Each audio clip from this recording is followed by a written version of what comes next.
All right. Hello and welcome. Sorry, there's some just minor screen adjustments I have to do, and then we'll get into the intro. All right. Hello and welcome. And this is Lost Legacy, our D&D live play. This is episode 4, and I think I titled it the Grim Capital. So I will kind of go through our players. They will introduce themselves, tell you who they're playing, anything of interest they want to bring up, and then we will jump right into it. So starting with the top will be Rennie. Hi, gang. My name is Rennie. I will be playing Dizbin Tinderfoot, aka Dizzy. I am a paladin of the Oath of Vigilance. Um, the the only thing that I really want to plug here is that I have started to become a professional dungeon master, and you can find games that I'm running on startplayinggames.com. Look for my name, Rennie Stern, and you can find some games that I'm running.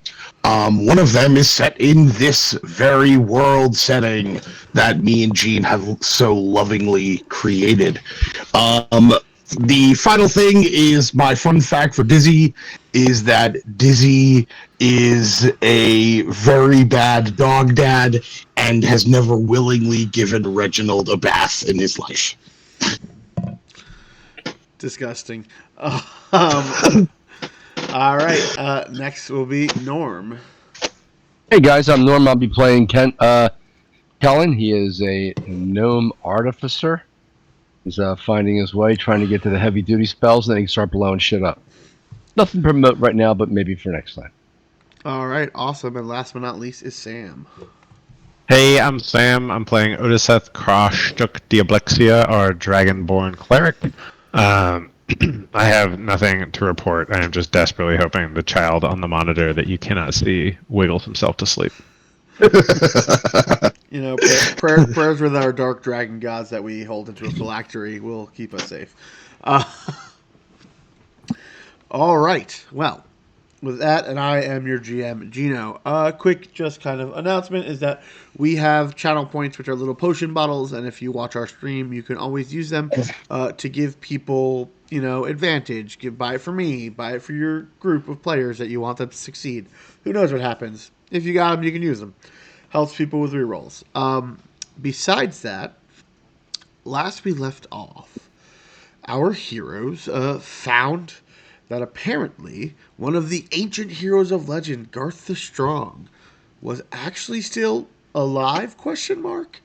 Bound into a suit of armor by some sort of dark sorcery that stole death itself from a man who was at his end of his life and willing to die, a friend's true love to keep their bond living forever, unfortunately resulted in a calamitous event, especially when you wield magics that can bend the fabric of reality itself.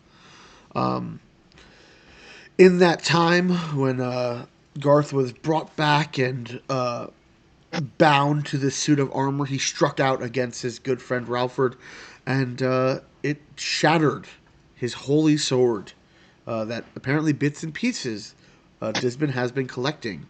Apparently there might be a large shard stuck in Ralford's body, but it is unknown. So now you have the idea that you have an idea to go to Fulguratus.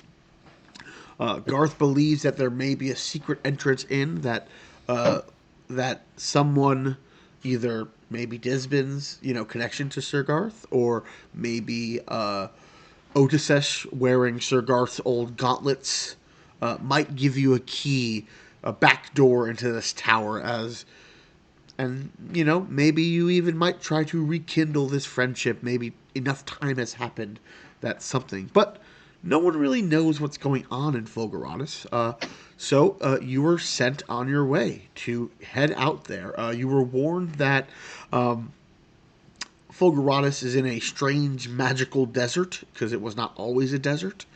This glass tower that reaches almost to the clouds themselves, and apparently above this large wizard tower is a cloud city of some unknown element, but you must head your way. You were kind of given a small amount of supplies from the Bastion of the Strong, and it was suggested that maybe you head to the capital to supply up, and then and also maybe even secure a guide. Who knows? You might have better luck at the town that is a little bit closer to the Fulguratus and Cumulus Conclave, but Castle Grimm is definitely on the way, and you have to go through it anyway. And you guys have been given horses. You've been said your goodbyes, and you are on the road. You guys traveled the first. It's probably 3 days to a week, depending on if you push your horses. But while time is of the essence, in the sense of Odysseus has a year ticking down day by day till he has to eventually be home, it is not like you must ride at breakneck speeds. Someone roll me a d20.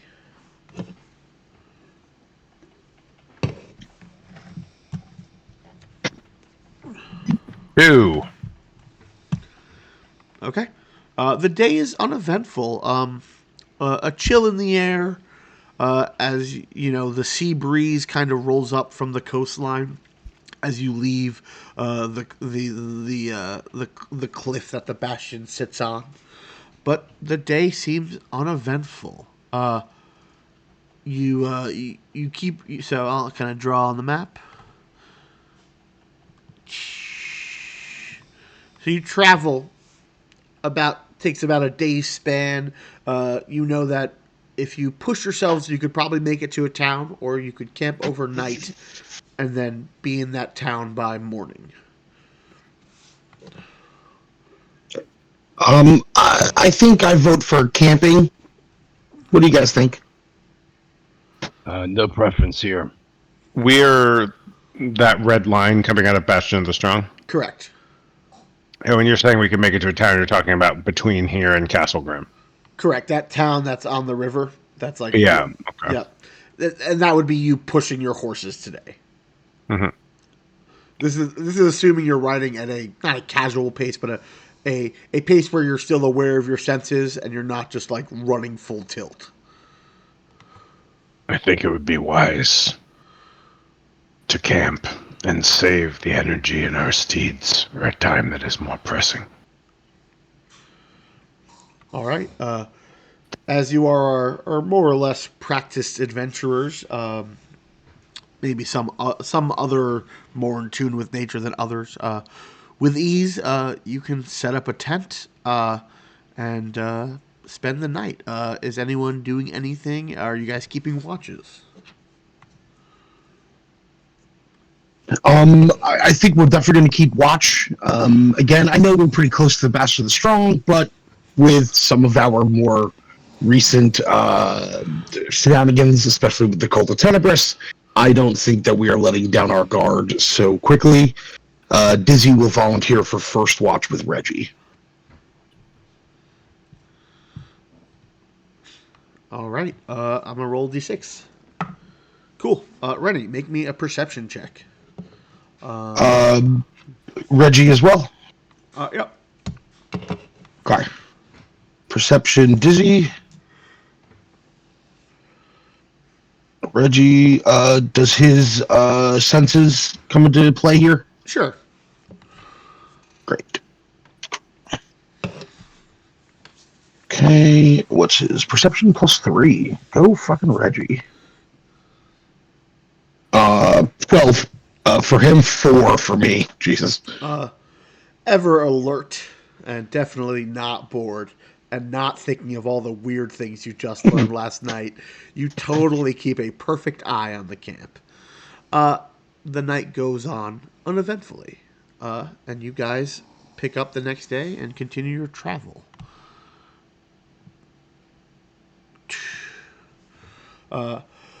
You guys, this is River Run. It's a small fish, not small, but it's a fishing village. You know that it seems like boats and and rafts and other things go up and down the coastline to the connecting ocean, and a lot of trade throughout the kingdom is sailed up and down. Um, as you kind of get into town, first thing that greets you is definitely the smell of fresh water. You hear people shouting about fish for sale. Um, and you see as your favorite thing to do, the first thing you see is an inn called the Snockered Hook, and it's just a hook that's tilted and looks like there's foam coming out the side.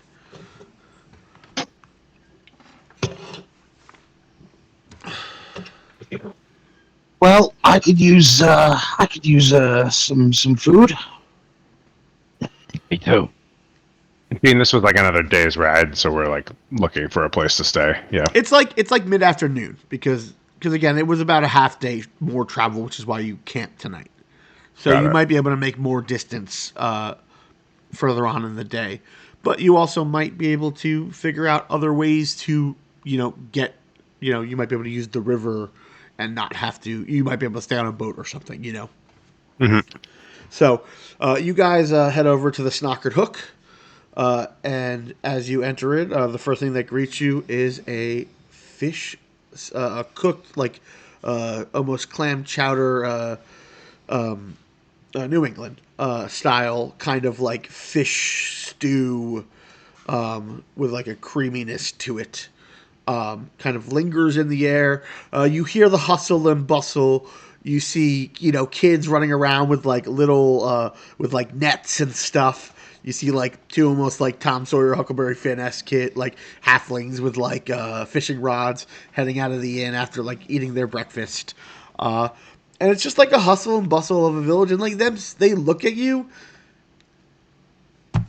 and they like go to move about their thing. And then Otis, you get a second look. And then they just kind of shrug and keep going. But it's not like they linger on you. They're like, wow. And then it's like, they go about to go catch butterflies or fish.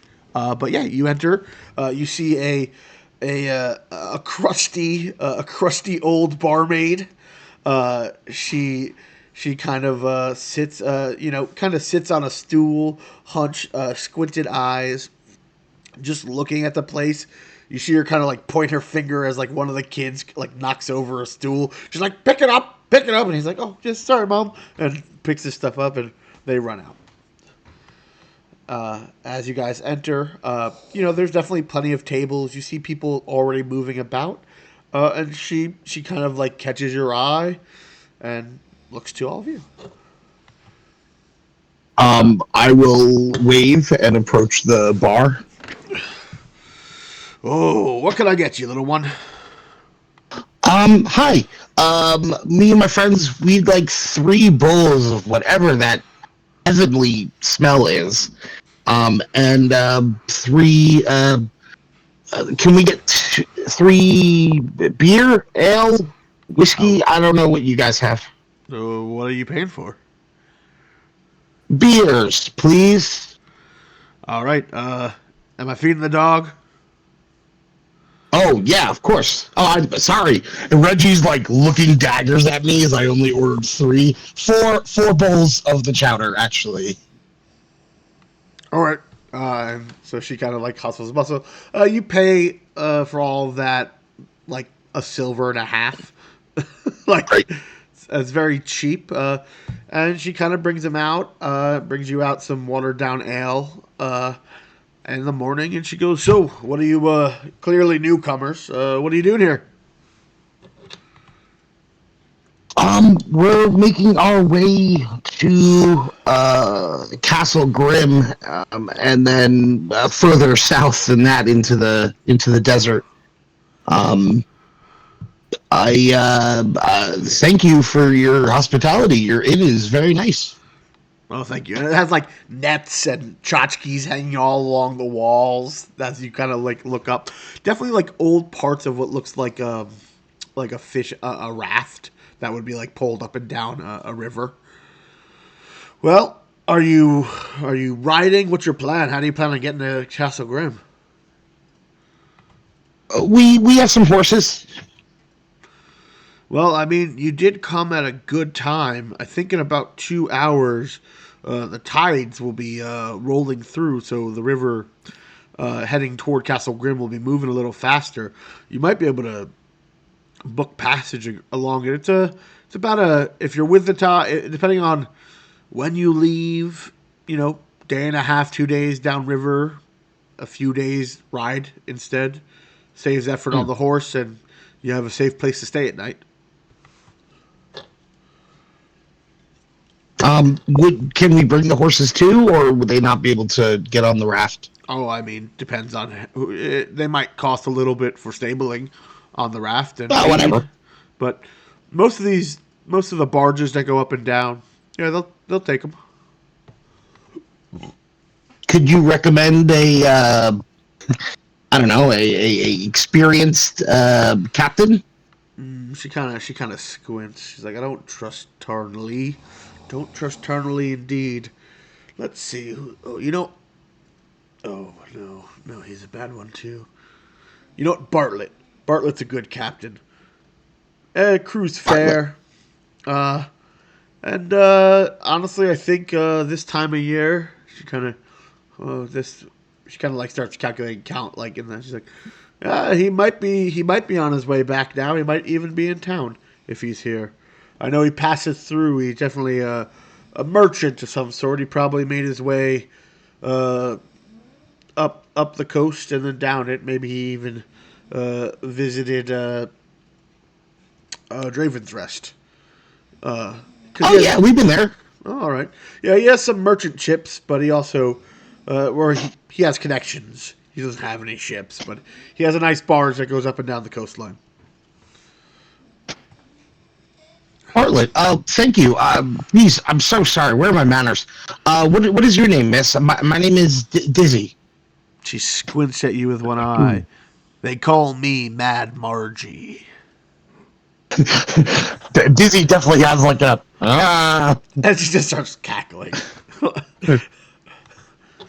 Okay. Well, thank you for the recommendation. And the chowder is great. Make me a persuasion check, please. And you can do it with advantage. Persuasion.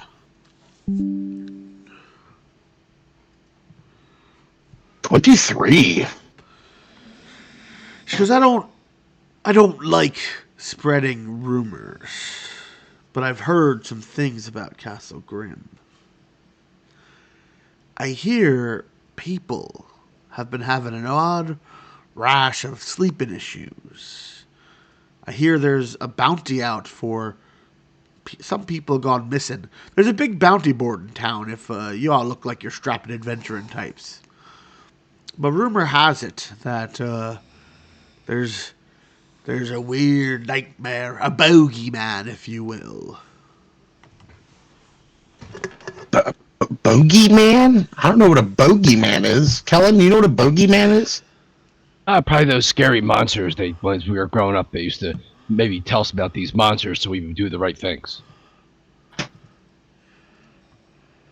I do not know that we have time for distractions. I would love to catch a boogeyman. What would you do with it if you caught it? Kill it. Help people, get money. I mean, I can't complain about that.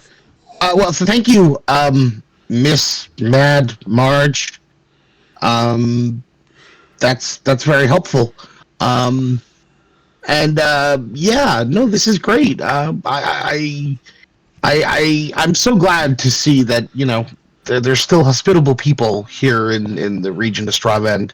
And Jean, I'm gonna kind of tip her an extra silver. All right, she takes it. Well, it's always nice to see that there are still gentlemen traveling through these parts.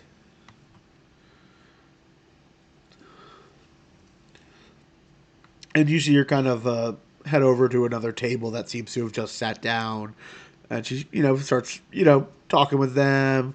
You see a young man kind of head out and start cleaning off one of the tables that empties, and the day seems to move along. I imagine we finish up food and drink. I let Reggie clean my bowl, and I kind of look to the group and say, do we want to find this Bartlett guy? I mean, maybe if we can cut some travel time out of our trip, maybe then we would have time to do a bounty? And I kind of like look at Otis almost like pleading. Why not cut travel time out of our trip and continue saving the world? But faster. I mean, but that's a good argument, but sometimes you gotta save the world in little ways and big ways. But maybe let's figure it out once we get to Castle Grimm. We don't know what bounties will be there. And honestly, my also thought is, I don't know how horses do in the desert, but if we're going to hire a guide and we're going to need to get supplies, we might need some extra coin. Just saying. Great idea. I mean, I'm not exactly poor, but I don't have thousands and thousands of gold. Let us secure transport to Castle Grimm, and we can reassess the situation. All right. Okay, doke. You guys make your way toward the docks, and you see a few different barges. A lot of them seem to be those. Seems to be mostly barges that are like pulled by like a mule or a draft horse. That kind of go along a river edge. And there are some that seem to be not pulled, and all of large, various sizes. I imagine you ask around looking for this Bartlett fellow. You see a larger looking one of these, kind of like barges, skiffs. Does that have any animal? It has the harness for an animal to pull, but has no animals. But there is a small flag waving on the mast. It has a single mast, and it looks like a seagull, like almost trying to drowning in a wave. That's weird. Mr. Bartlett? Has anyone seen Mr. Bartlett? I kind of you see people moving up and down the deck, and you see the foppiest dressed man you've ever seen. He's wearing silks, has a giant peacock feather coming out of a wizard hat. Not a captain's hat, but a wizard hat. His robes are tied with silks, but he is wearing pantaloons underneath. No shoes. Looks like he has tarred feet. And he has what can only be described as a swagger cane, but I would say, Kellen, make me an Arcana check. Okay. Gene, does he appear human? From the distance, he is definitely humanoid. 22. You believe that is probably some sort of arcane rod or arcane focus. But he swaggers it around as he walks, tucks it under his arm, nods to his crew, and one of the people you just said, Captain Bartlett, looks like we have people looking for you. The man looks down with a pop of fireworks in the air, jumps over the deck, and floats down gently to right beside you. Welcome, I am Bartlett. How can I help you? Ellen claps. Tremendous, fabulous. What a nice look you have. Well, I would say it's from my mother, but it's also me. How are you? You all look so strapping. Yeah. I'm gonna. Hi, Bartlett. Captain Bartlett. I'm Dizzy. This is Kellen. This is Otis. And we were hoping to get to Castle Grimm a little quicker than, land travel. Well, if you're looking for the quickest boat in the fleet, here you have found it. Only through arcane arts and the power to bend the river itself, I can travel you the fastest. and also the most luxurious. It's much bigger on the inside. What's up with the flag with the seagull drowning? Ah, this is called the Floundering Gull, pride of my ships. Your ship So has the not name likely to- Floundering in it? Yeah, we're not likely to drown, are we? Well, no. I'm convinced. Wow, Kellen. He immediately shifts the tensions, and he is just staring straight at Odysseus. A Cosralian all the way in Straved. What a novelty. How curious. Your kind are few and far between, but seeing you so deep in the heart of the Stravan kingdom it warms my heart. Means that diplomacy is still alive. I'm a romantic, can't you tell? No, but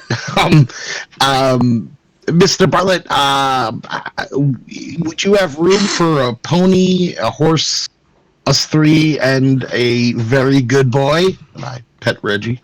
Of course. Of course. Let's see. Where are you going? I should probably ask that first, right? And he kind of like looks around. Yes, where are you going? Well, we're hoping to head to Castle Grimme, and then further south after that. Oh, that's great. That's where I'm going, to Castle Grimm. Well, then that looks like I can fit you. Perfect. I will warn you, it's a little pricey. My ship is much more luxurious than the others. Well, I think speed is of the essence, and you sound like you can travel quickly, and I think that we will pay for the expediency. All right, well, spell components aren't cheap these days. Let's see, your three animal companions. Just ticking the numbers, and you see a illusionary abacus kind of starts moving beads and dots in random locations. He does not seem like he's actually paying attention. That carry the 1 minus 3 plus 8. 50 gold. Sure. Yeah. Yeah, we can do that. His eyes light up when you just agree to it. Perfect. That's perfect. Sounds great. Right this way, please. Come aboard. I guess we're overpaying for this.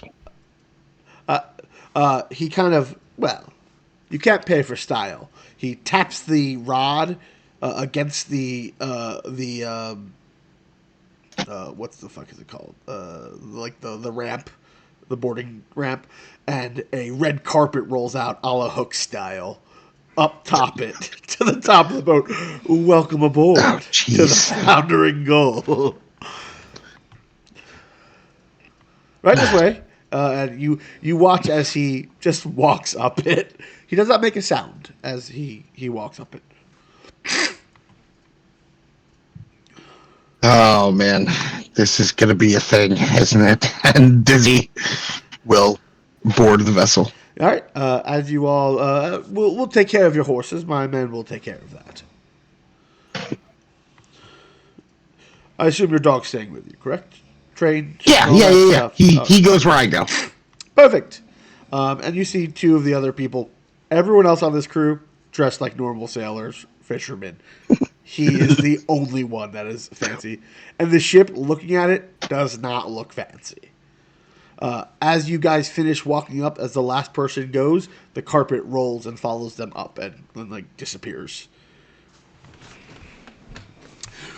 Well, I guess I should give you a tour.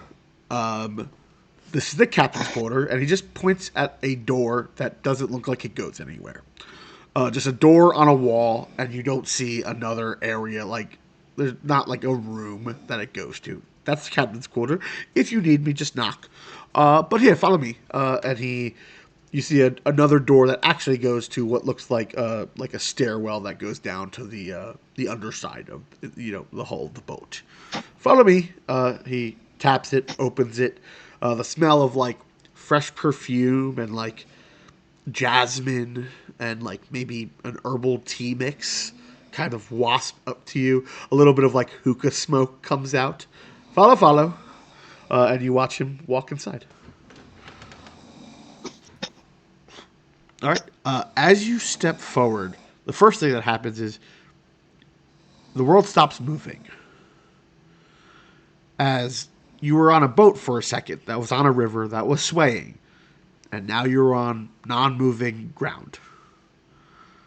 Like you are anchored in gravity. And you see a luxurious staircase that seems to head to a room that doesn't fit the size of this boat. And there are doors. Oh, this is like Norm's place. You definitely get a similar vibe, though this place looks a lot smaller. Like, at least, like, you're like, okay, this is roomy, but you don't think it's as big. Everyone can make me an Arcana check or investigation. Investigation. 18 for me. 30-20. 9 Arcana. Perfect. Those with the above 20s and 18s, as you kind of squint a little too hard, you see the fraying edges of this space. Like a little bit like the illusion stretches.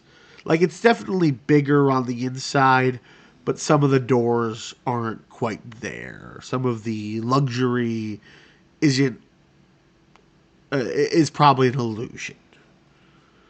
But it definitely is slightly larger. You definitely think that this probably whole, like, while this ship, is, probably like, 20, like 20 feet long, maybe, 15 wide on the inside. It's probably closer to like a galleon size on the inside, but definitely not built that way. Like, definitely not built. It's like built like someone put a house inside a boat. It's very strange to kind of like get your mind around like the architecture of whatever this space is. But he takes you on a tour. He goes, "This is the mess hall, the banquet hall. This is your room," and you see a door appear. That's your room. Everyone should have a bed. And he kind of just walks you through it. There's a lounge, there's hookahs. You can always go above deck if you wish, but you do not have to. And we should be there within a day and a half. Wow, that's pretty fast. Well, I believe in expediency, and also I have many goods to bring. There is one of my patrons is looking for a few items I have for them. What kind of merchant are you, Mr. Bartlett? Oh, I dabble here and there. I find objects, random things lost. I trade with. Ooh, I trade a lot of things. Specifying would be hard, but generally antiquities and lost treasures. But I also, if I get a good deal on silk, I'm not going to pass it up. You guys can make me an insight check if you like. Okay. 17. 9. Also 9. Okay. Yeah, he seems to be. You've already got the deal that he's kind of all over the place, so him just being random about what he's trading. Kellen, you definitely can tell that he's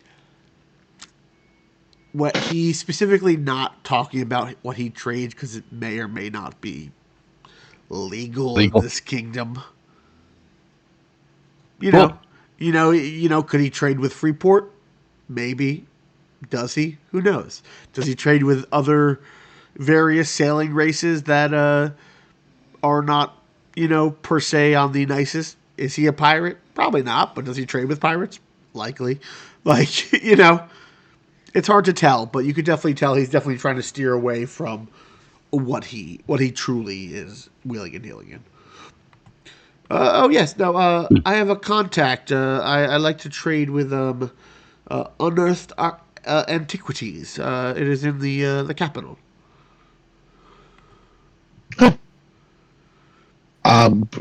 Neat. Um, we I don't know if you. I know you sell the mundane, but we also sometimes trade in magic items as well. If you are a purveyor of such things. Well, I will say I don't personally. I am a purveyor per se, but if you're looking to unload or trade, head over to Unearthed Antiquities. Maybe mention my name. Maybe that will get you some favorable results. She's a good friend of mine. Yes, yes. She's a bit different, but I always found her to be a sparkling person. Okay. Well, thanks, Mr. Bartlett. I think we'll get settled in here, and um, I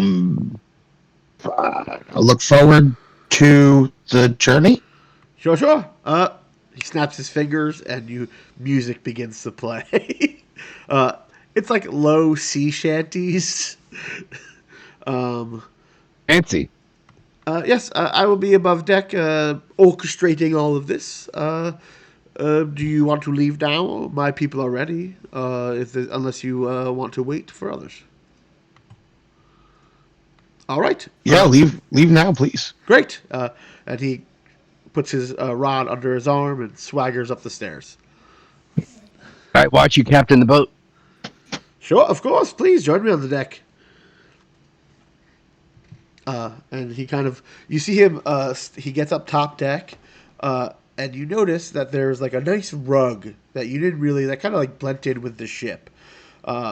He snaps his fingers and the rug unrolls, and you see what looks like a circle of power, like drawn in with arcane runes. There seems to be candles that are kind of made of a strange wax, half like already burnt down. And he steps in the middle of it, gestures with his rod. Each one of the candles lights with a different color, and he begins kind of like orchestrating, like someone doing, kind of conducting. And as he does it, after about 10 or so minutes, you watch what looks like a phantasmal horse, larger than the others that you've seen of the physical horses, kind of fill in the weight of the bridle and thing that pulls it, and you watch as it begins to run across the water, magical arcane sparks as it touches the tops of the river, and the boat kind of begins taking off right down the center of the river. And he's kind of like gesturing as he does it. You watch him do some like minor course corrections. You see a young boy, or maybe not a young boy, but a young man standing next to him, not wearing robes, but like watching and like making notes. He kind of pulls out a sextant, like looks up, judges. Then he pulls out another device, kind of you watch it spin in the wind, and he kind of like, and he seems to be having a conversation under his breath, and kind of like hitting like a silver string every time, where you don't really hear what he says, but you see the captain kind of nod, and like he can hear whatever this conversation is. Do I get a sense whether they're like doing wizard spells or what, or they're doing something else? Make me an Arcana check. Yep, didn't do it that time. 7. I mean, it definitely looks like some sort of cantrip, because this young guy is sending maybe a message over the small distance. Because you definitely hear like the river, and it's a little bit loud, so you just have to shout above. And after, how long are you watching this? I'm gonna hang out for a while. This is pretty fascinating. Yeah, you notice minor course corrections, but after a while, He kind of like does one final sweep, all the candles go out, and it kind of just goes down a steady course. The young man who was kind of watching and sending him messages steps into the center, has a small wand, not nearly as ostentatious as Bartlett, and just kind of just occasionally like does a gesture, and course corrects a little bit here and there.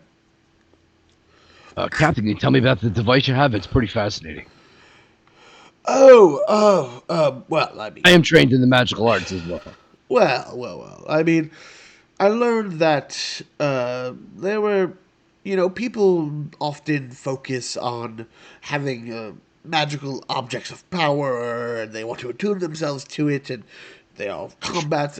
I always found that movement and travel were really the ticket, and so when I had this a little bit commission. I kind of I wrote a ritual that allows me to kind of use some of the elements of the ability to summon a phantasmal creature, a little bit of the manipulation of force that comes with the floating disc, and he starts going into like a magical theory. Make me another Arcana check. Yeah.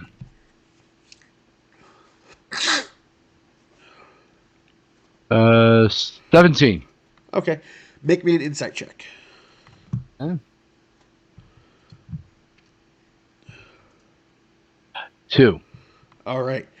I mean, he's telling you all about these pretty cool magical rituals. Now, you're a ritual caster in a different sense because you often have, arcane technology that help you overcome some of the things. Like, you might have goggles infused with special lenses that help you detect magic.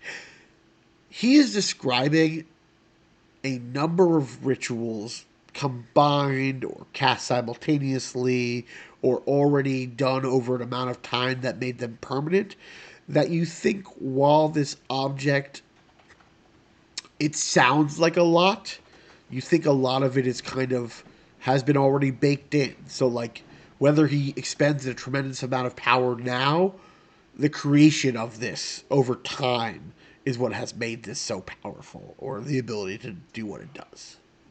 With practice, I could probably ride this thing. You're not sure if the ritual, like the abilities you have, are compatible per se, but if you could do rituals, you think you're guessing that like Norm could definitely, like, this is definitely wizardry and not artificing. Like, you think you or your father could definitely build a device that could interact with these rituals, but you don't think this is something in its current form you could harness. Okay. After the captain does his show and the other guy, then I'll just kind of lose interest and wander around and catch up with these guys. Yeah. And I'll say with the 17, he definitely added a lot of flair and pizzazz to it to definitely confuse it a little bit, so he's not giving away all his secrets. Okay. So he's a showman. A little bit, apparently. Yeah, you guys, spend the day, either down below where you are entertained, you are wined and dined.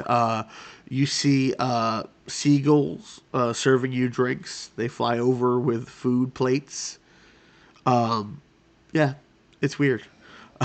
You see Eagles are dirty birds. That's gross. they are very clean seagulls, apparently. As you notice that they're just flying in and out of the kitchen. You see giant crabs scuttling with trays on their back, serving food. All right, that's cool. I like that. You guys apparently are the only passengers. But yeah, it seems like things are moving and shaking. The thing everyone make me a perception check.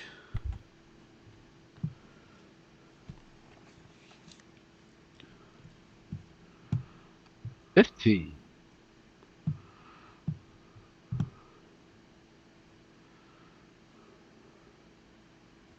18 for Reggie and an 8 for me. Okay. 20 for Otis. 30. You I would say for most of you, you're more just kind of enamored with the situation. But Otisesh, because of like your kind of military training and like your mind for like being aware and also just not trusting these flesh bags, um, you so the two people who greeted you on the docks are the only other two people you really see besides that boy wizard and Bartlett on this ship. And you would think this might need a crew of a few more than that Hmm. to be like fully operational. So like you're like, oh, there's no security, there's no, you don't see a lot of deckhands moving in about. Maybe they're in other places, but like maybe you take a walk above deck, and you That was often my next question. Is anybody watching us, or can I just like investigate this more thoroughly? no one seems to be paying attention to you. Yeah, I'm gonna just search around and try to figure out what's amok. The whole Yeah. thing seems fishy. It seems like too flashy. Like they must be covering something up. Cool. Awesome.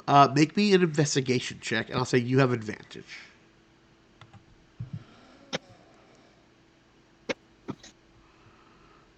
Whoa, rolled 2 16s, so 18.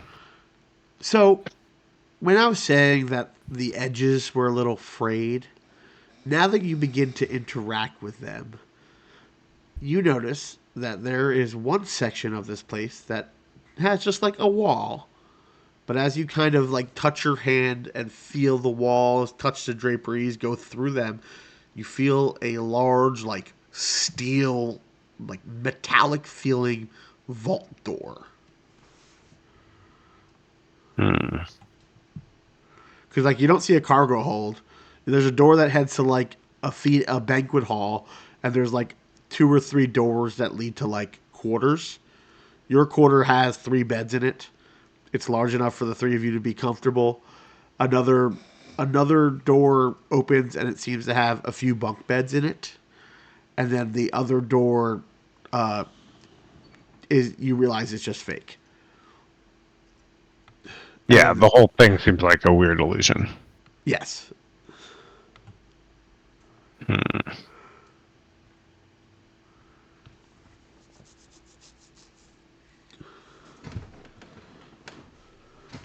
Otis will go back to his friends. Something is awry. I've had better baked crab, but what do you mean? It is obvious that this ship is magical, but something is off as well. Other than the magic? Likely concealed by the magic. Well, I picked up the fact when he was speaking that it looks like he may dabble with illegal elements or pirates or things like that. He seems a little evasive, and I just detected something in his voice when he was describing that. This whole trip seems specifically designed to make us comfortable. There's no other So passengers. we ignore. There's no other crew. I mean, he might be hiding something, or illegal goods, like you said, Kellen. I found a secret vault. Huh. I did not enter. I mean, do we let it go, or do we tip off the authorities when we get to Castle Grimm? Do we Well, confront him? I'm actually pretty fascinated about a secret vault, but I don't want to upset this guy and get in trouble. I suppose it depends what we believe the motive to be. Are we, as ferrying passengers, the cover for whatever other illicit business he has going? Or are we intentionally being misled to some other end?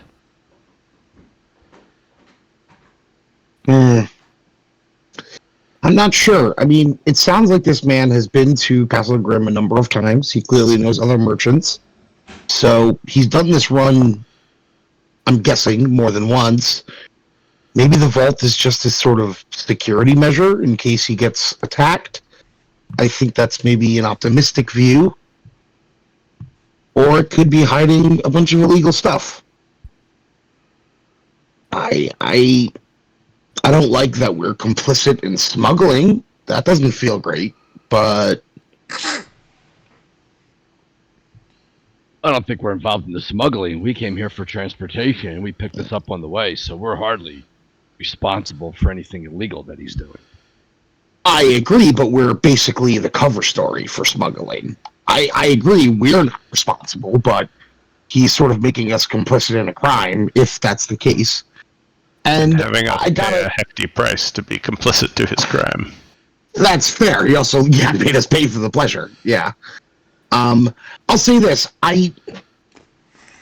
We don't know the level of illegality, right? If he's importing goods that maybe Castle Grimm doesn't approve of, and people need them or want them, whatever. I don't know. That feels like a victimless crime. But if it's, drugs, poison, and harmful stuff, that's different, I guess. You hear from behind you.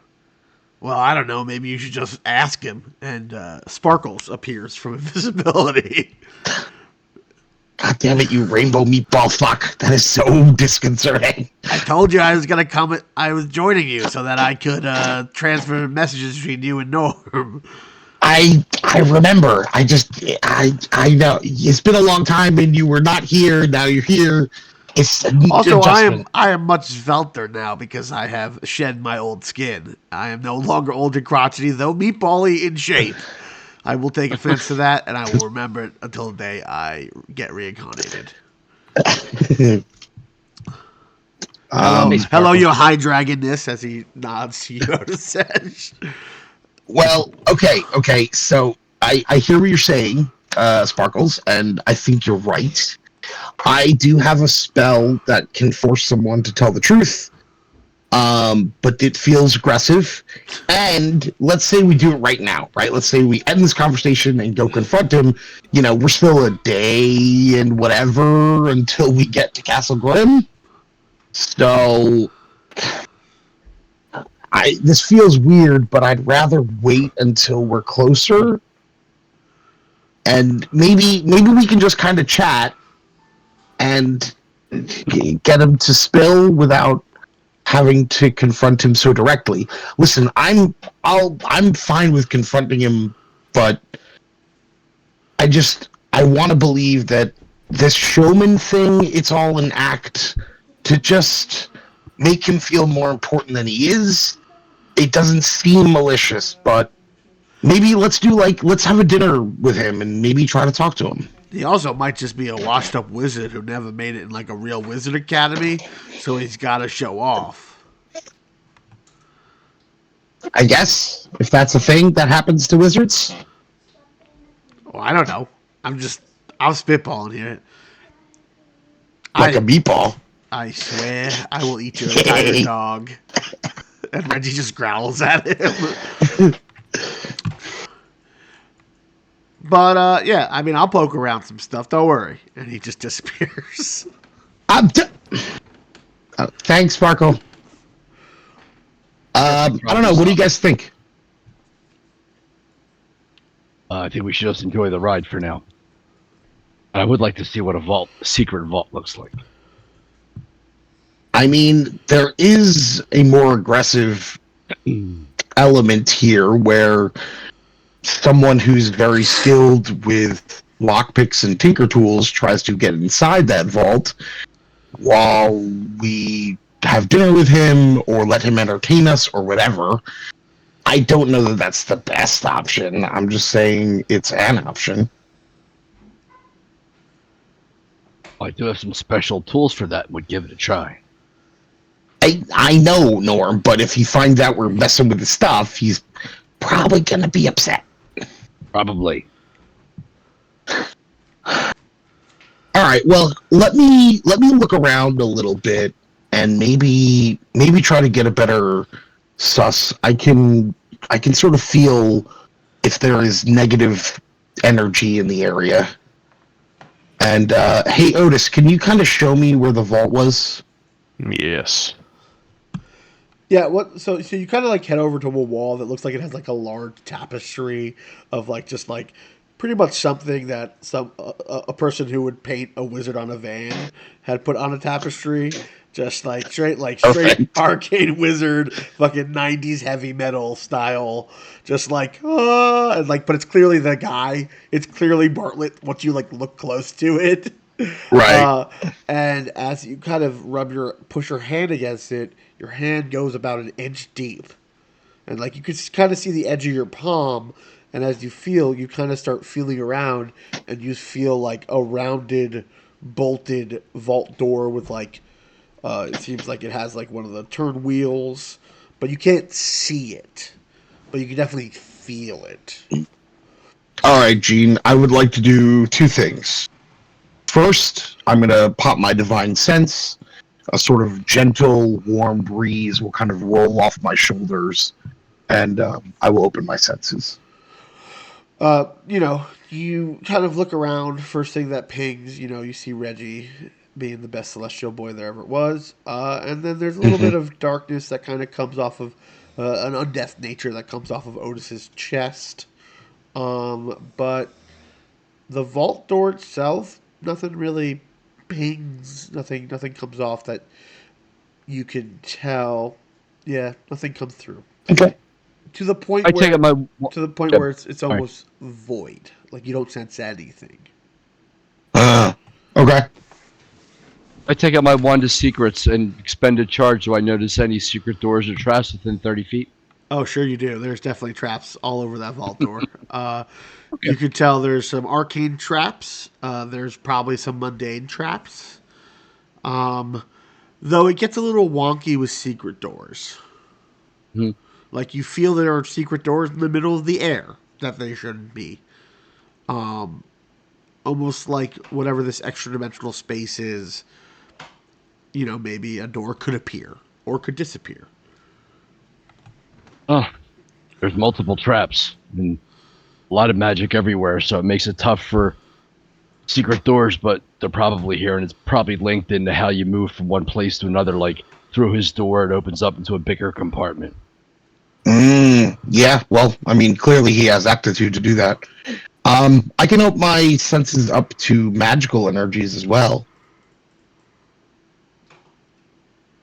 Um, may, maybe, may I be ever vigilant in the course of darkness. And I open my eyes, there's a flash of blue, and Gene, I cast Detect Magic. First thing that hits you is you are surrounded by conjuration, Yeah. illusion, and then as you kind of focus in on the door, abjuration, a little evocation. You start seeing glyphs appear on the vault door. You're assuming, and they seem to each have like evocation magic linked into them. There's both a line beneath like where your foot has already crossed, of just like a line of magic that I have to see what school it is. You know what? On second thought, Kellen, maybe don't try to touch this thing.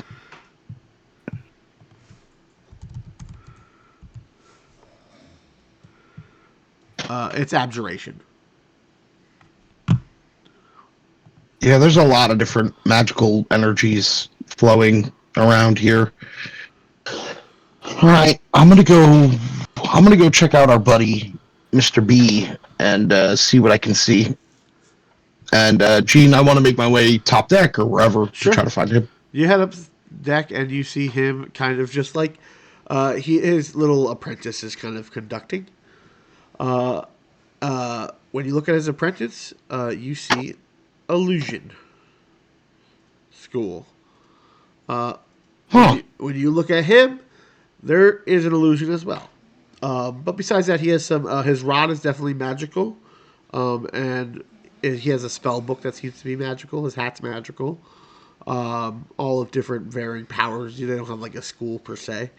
Yeah. And the boat itself has a faint aura of like mixing of transmutation, abjuration, conjuration. The horse itself has conjuration as well. The other thing I'd like to do is I'll pop Divine Sense again once I'm near the two of them. You don't get anything else. That's Maybe in the distance, maybe below the water, about 30 feet ahead of you, maybe you see a little fey, like a fey sense, and it may be like a water sprite or something. okay. Um, all right, I'm gonna approach Mr. Bartlett and Captain. Do you mind if I ask you a question or two? Of course not. Please join me. And he kind of gestures, and a hammock appears. That's really handy, and I'll sit down. Yeah, and he Um, sits across from you. So I listen. I'm a bit of a. I miss fishing from back home. We had a big lake we would always mess around with and go swimming and fishing and all that. Is this river any good for fishing? I'm no fisherman, but I mean, many a town make a living off it. And in fact, River's Bend, we just left from, they're prominent for fishing. So is the capital, Castle Grimm. They sit on a lake. They sit on two rivers, a fork in a river, and they are prominent fishers, farmers, other things. But I think it's pretty good for fishing. Neat.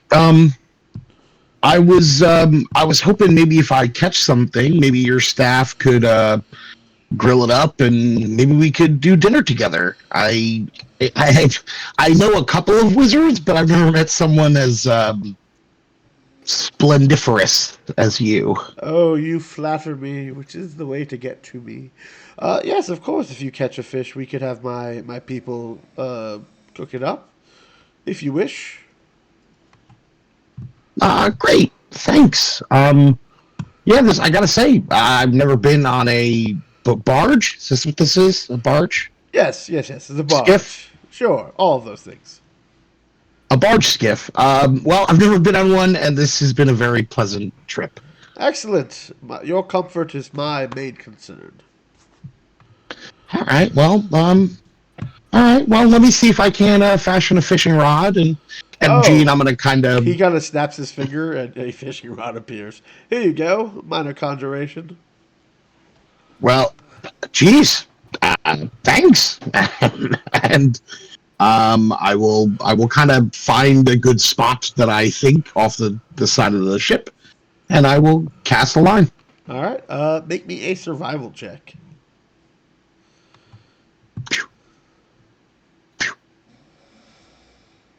8. First hour, it's not looking good. You're also moving quite fast on this river, and you're Sure. finding it a little hard.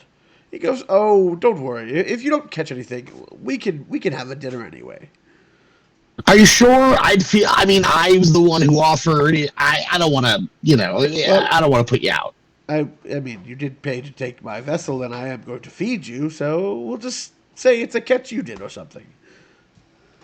We don't have to lie. That's okay. It's okay. Sometimes you catch some. Sometimes you don't.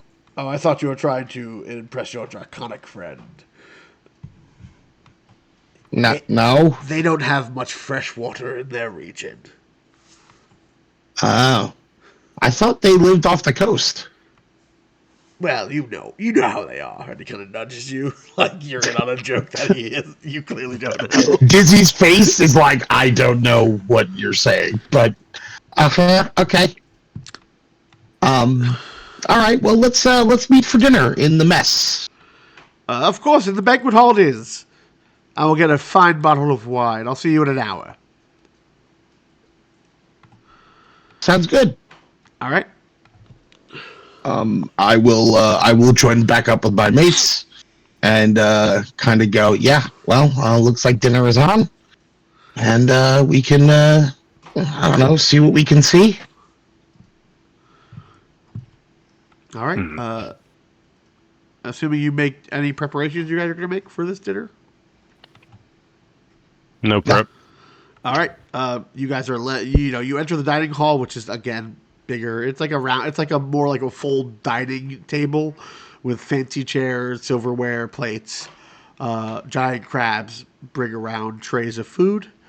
Seagulls drop like glasses of filled wine. There's no wine being poured, but your glasses are brought to you filled. And he is sitting at the head of the table. You do not see him enter the way you all came in. Welcome, welcome. My young cabin boy is taking care of our passage, so they will eat on their shift. So please sit. Tell me about your travels. We could feast. We could dine. Tell me of your exploits. You all seem like strapping adventurers. I mean, I think Otisesh has traveled the farthest of any of us for sure. But we've been as far north as Draven's Rest. We traveled the countryside.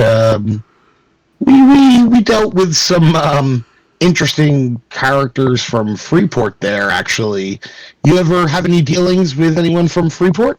I mean, I do my best to avoid any ill dealings. Gene, insight check.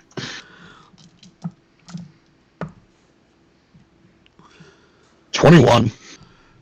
He's lying. But he's like playing coy about it. It's not like it's more just like he's trying to keep conversation going opposed to like actually going into a real topic. But you could definitely tell he probably has dealings. Like he didn't blink an eye at seeing a goblin on his ship. Like Yeah. But I mean, I mainly facilitate things. I don't go treasure hunting myself. There are parties who want to sell and move things, and I do my best to help facilitate bringing goods to what people need. You know, sometimes rare food, sometimes silks, exotic spices, and other goods that you could not just procure. You'd have to go through so many. You pay exorbitant fees to get them from all the way shipped from Draven's Rest. But, I know some people and we know some people. And then, I'm sure you met my friend in Draven's Rest. I have a few friends there. Who's your friend in Draven's Rest? We met many merchants, actually. Oh, you couldn't forget the guy if you met him. He lives in a tub. He does live in a tub. Yeah, we dealt with him. And I'm sure when I talk to him next, I'll tell him all about my dealings with you. That's okay. He was great. We actually went underwater, and he loaned us some supplies, and it all worked out great for everyone. Make me a deception check. Yeah, sure.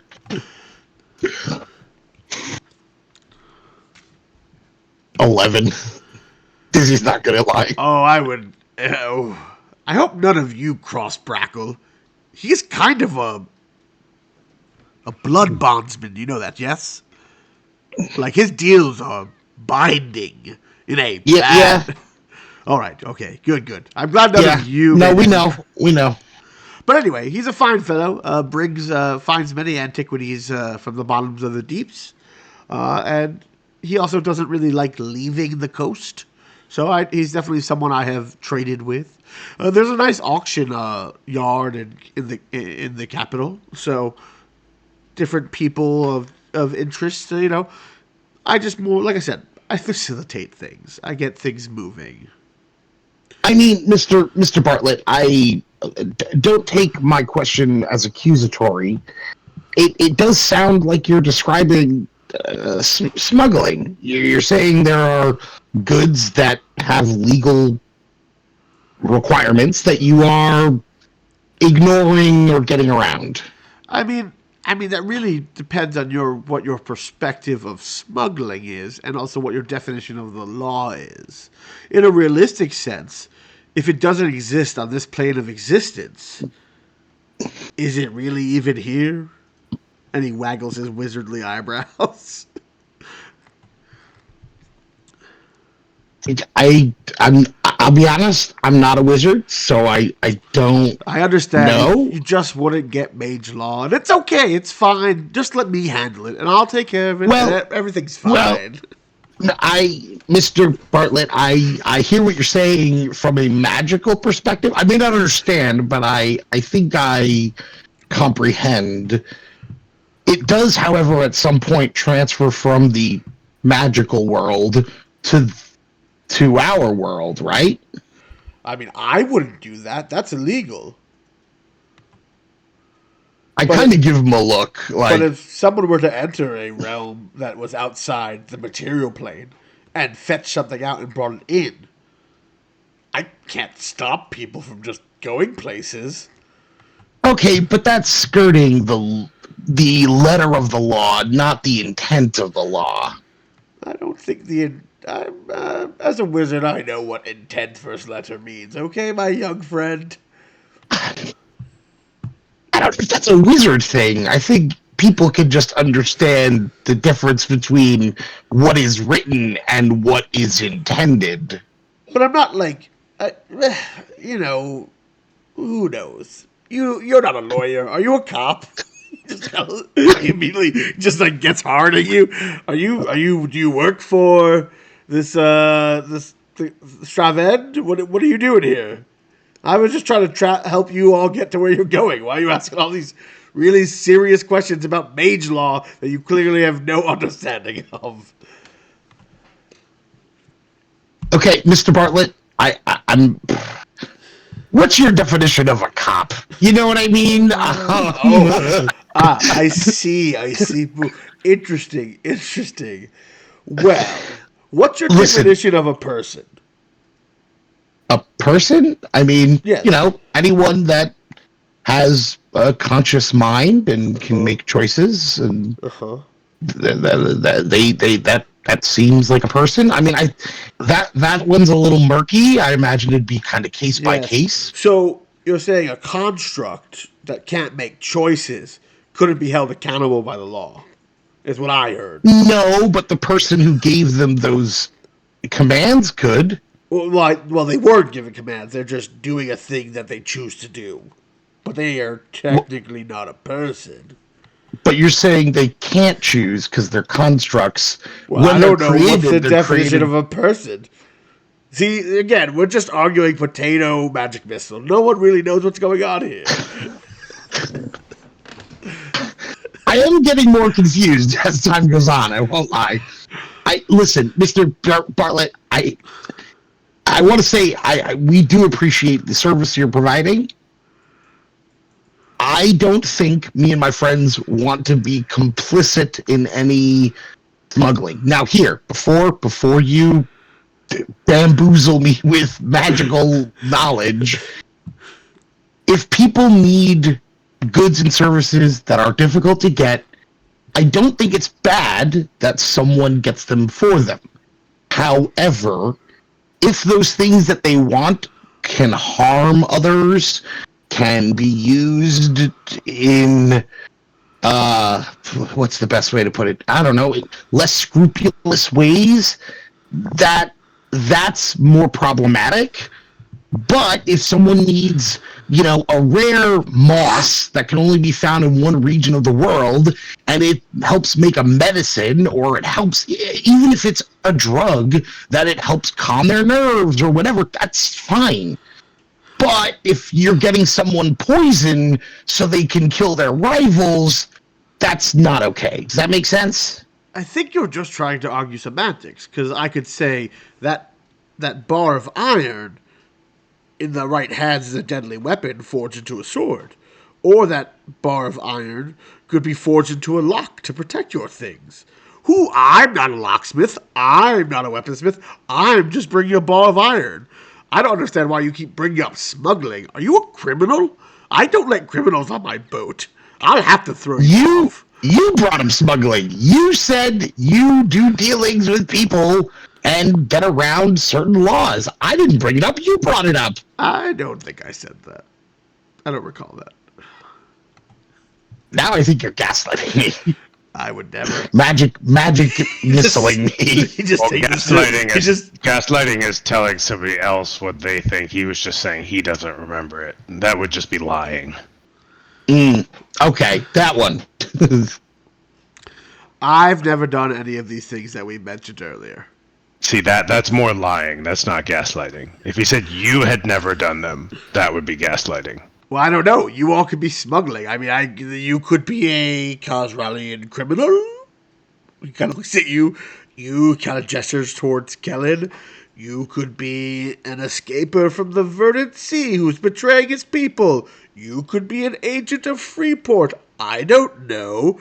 I'm not asking questions. I'm just taking you where you need to go. And you are asking me questions while I did not ask you questions. So it feels like a very imbalanced situation.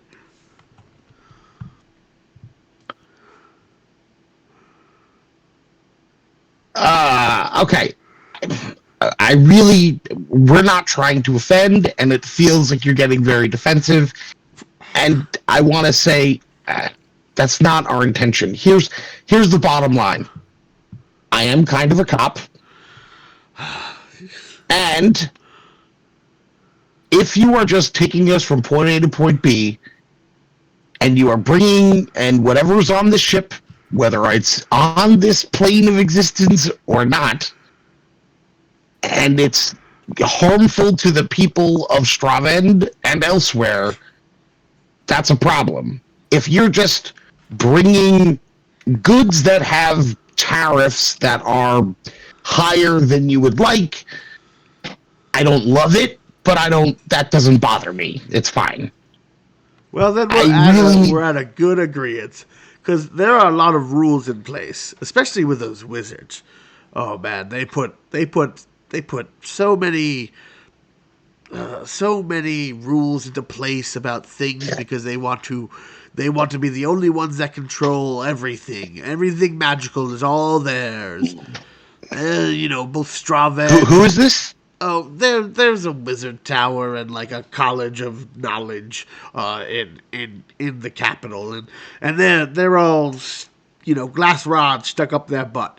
But anyway, they don't let budding wizards with ambition move through their circles. So some of us have to make our own way. Some of us have to pull ourselves up from our boots that we're not wearing as he gestures his tarred feet, and we have to start from the ground and do our own thing in order to become proper wizards. Because, the people in Darthanair won't train me. The people in Fogaratis have turned me away. They've turned everyone away. Anyway, point is, there are rules that are meant to keep people stifled. And I am merely just helping those people not be stifled. Not evil, not good. I just think that there are rules put in place by people who want to keep in control of things that they believe they rightfully should be, even though it should be free to anyone. We appear to be paying a great deal of money to be your alibi. I mean, I would have made this trip without you. You bring a good point. I don't need an alibi because what I am doing is perfectly legal, as we've already agreed. But I would be willing to discount this. I could give you 15 gold return. I still am expending magical resources to make us go faster.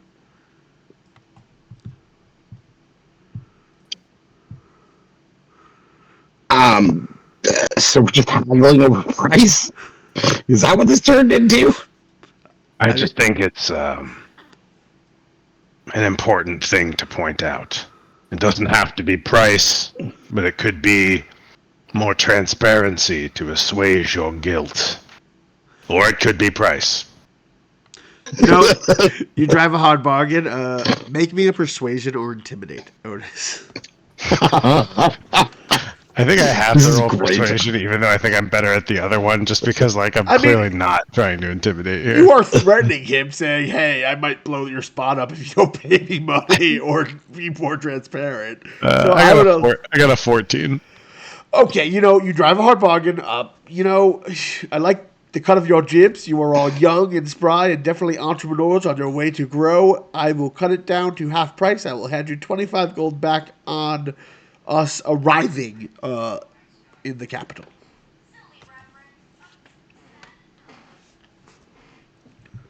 Okay. Sure. Mr. Bartlett, I am one who wants to believe the best in everyone. You sound like someone who is trying to help other wizards like yourself who maybe didn't get a fair shake. And I want to believe that. Now, as of this moment, I'm choosing to believe that. If you give me a reason to believe something else, this turns from questions into a much more aggressive approach. And I don't want that. I don't think you want that. So let's be the best versions of ourselves. And if you're getting around certain laws that are made up by somebody else to put people down, that's fine, man. Well, because we are such good friends, full transparency, I have overheard every conversation you've had.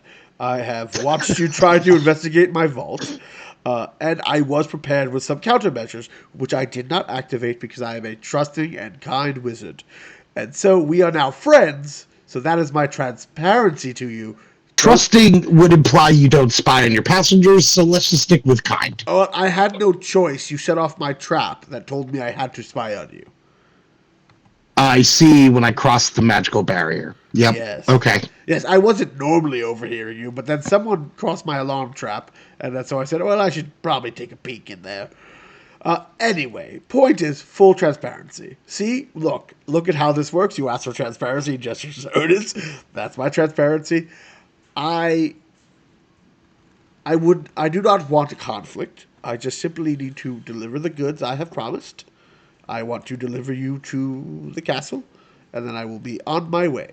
And if you mention myself to to Gemma of the Unearthed Antiquities, she's a good friend of mine. You might be able to get a discount, and also she will have some new product in, because that is what I am delivering. Gemma of Unearthed Antiquities. Very well. Mr. Bartlett, I think we have reached a happy place. And I will raise my glass. He raises his. You are all shrewd businessmen. I appreciate your candor. And he takes a sip.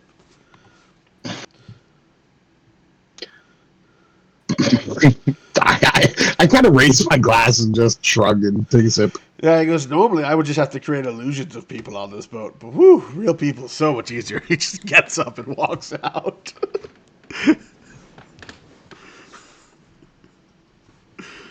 Oh, that was a thing. That was a thing indeed. Good, Otis. I'm kind of glad you're here because I didn't know where I was going with that, and I'm glad that you really you put a number on it, and I think that really helped with the negotiation. I feel like we needed to drive to a conclusion that was either murder or not murder. And you did so good. We did murder. That was great. Agreed. It would have been a waste of resources to kill that man. Yeah. Also, I don't think we could have driven this boat because I don't know how it works. So, well, I don't know. Kellen might have. Maybe. We don't even really know. Oh, he's probably listening. When all the illusions are gone, like, who even knows if there's even a boat here? All right, it just falls into like 100 pieces. Indeed, yeah. All right, well, I don't feel weird about sleeping on this guy's boat at all, so I'm going to keep watch if you guys want to hit the hay. I can take the second watch. Oh, sounds... All right, Otisesh. As you are sitting in your cot while your friends sleep in this extra dimensional space, a blurred image appears as Sparkles rematerializes. Man, this guy is a freak. Are you talking about me in front of me? That's Oh rude. no, I would never say that. Your scaliness. No. This guy Hmm. has put up a whole bunch of illusions around. Like illusions on illusions.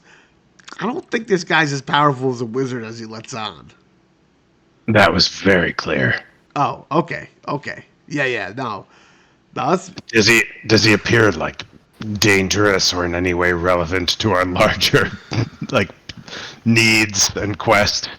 I mean, I think if you fought him, he'd probably have some magic, but I don't think he's more powerful of a spellcaster than I don't know. It's hard to compare. My master's a grand wizard. Like this, I probably could cast more powerful magic than this guy. Just Yeah. saying. Is there anything you discovered about him that Oh we yeah, need to concern ourselves with, or can we just move on knowing he's a bit of a crook, but maybe probably not that bad, and just continue on with what we were doing? I mean, if you want something interesting, that spell boy is simulacrum, so that's pretty powerful.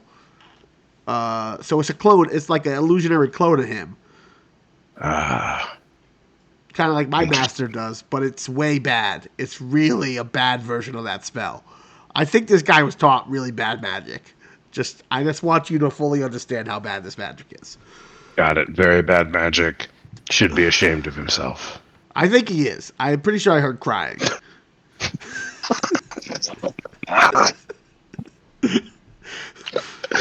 Make sure to leave a hint so that he knows someone's listening.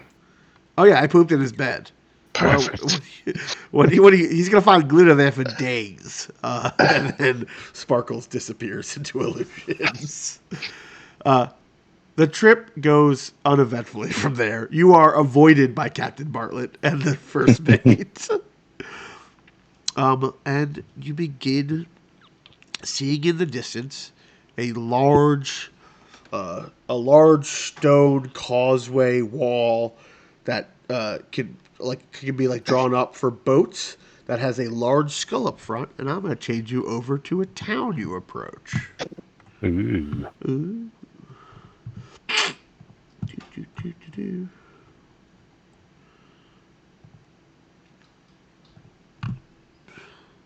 Hmm. Ooh.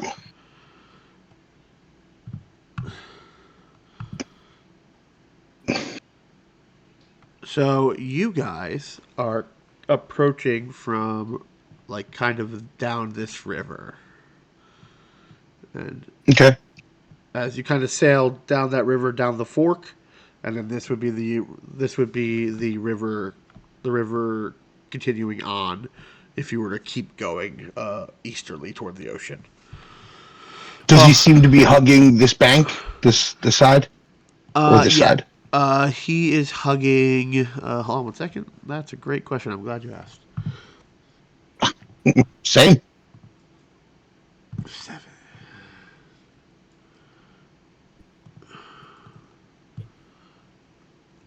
He is hugging the bank with all the docks.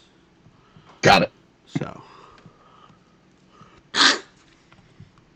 Whereabouts in the river are we now? You guys are kind of like coming down the river this way, and this large thing is like a large open mouth skull, and there are like gates that can be that can be opened to let boats through, and also like people to be able to like your animals to like walk across the docks. There are guards patrolling. You see, farmlands. You also see up here in the distance what looks like old ruins that kind of go into a large hill. So like this kind of like is a little bit more mountainous above the town, but not like super high up. Maybe 100 feet at most, like this large hill.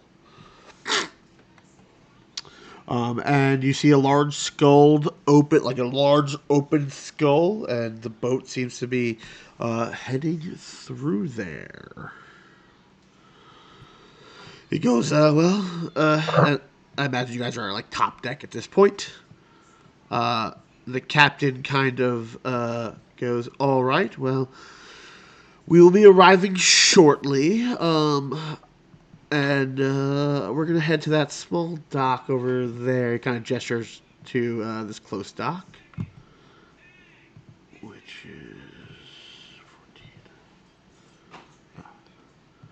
14. That is one of the auction houses. It's called the Serpent's Crest Auction, and it's where I drop off some of my goods. So that's the first place I have to go, and then we will part ways in the dock. And you notice that this dock seems to be like privately owned by.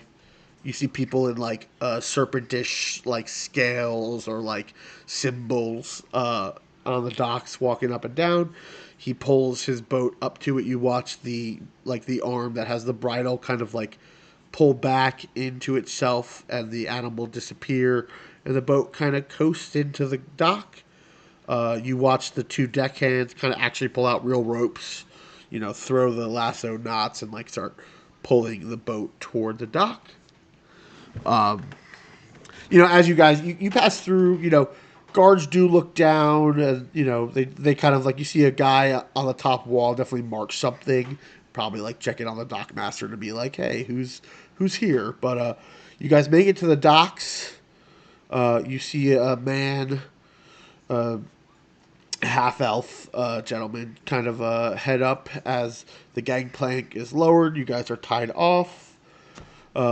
And Captain Bartlett looks to you, gestures for you all to get off. Thanks for the ride, Mr. Bartlett. It was a pleasure. Dinner was great. And here's that bet I owe you. And he tosses you a bag. I'll catch the bag. I told you we could make it in a day and a half and not 3. How dare you bet against me?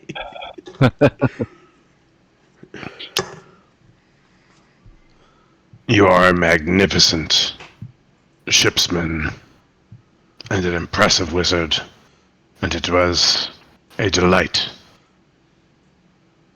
to be transported by you.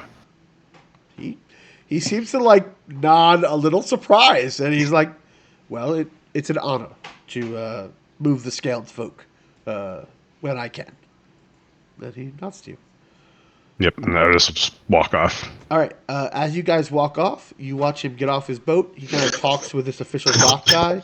Dock guy nods. You watch the other two hop off the boat.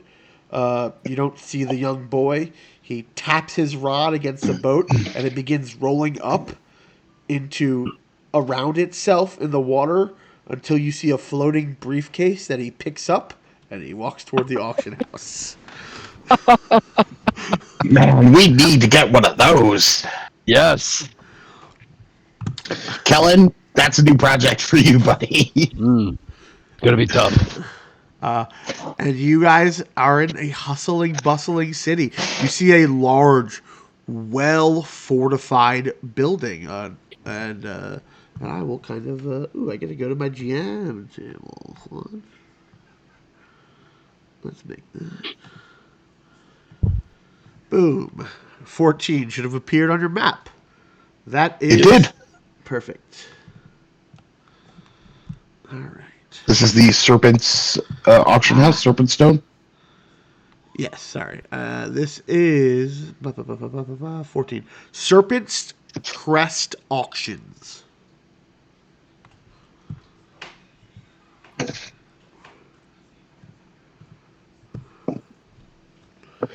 Serpent Crest Auction.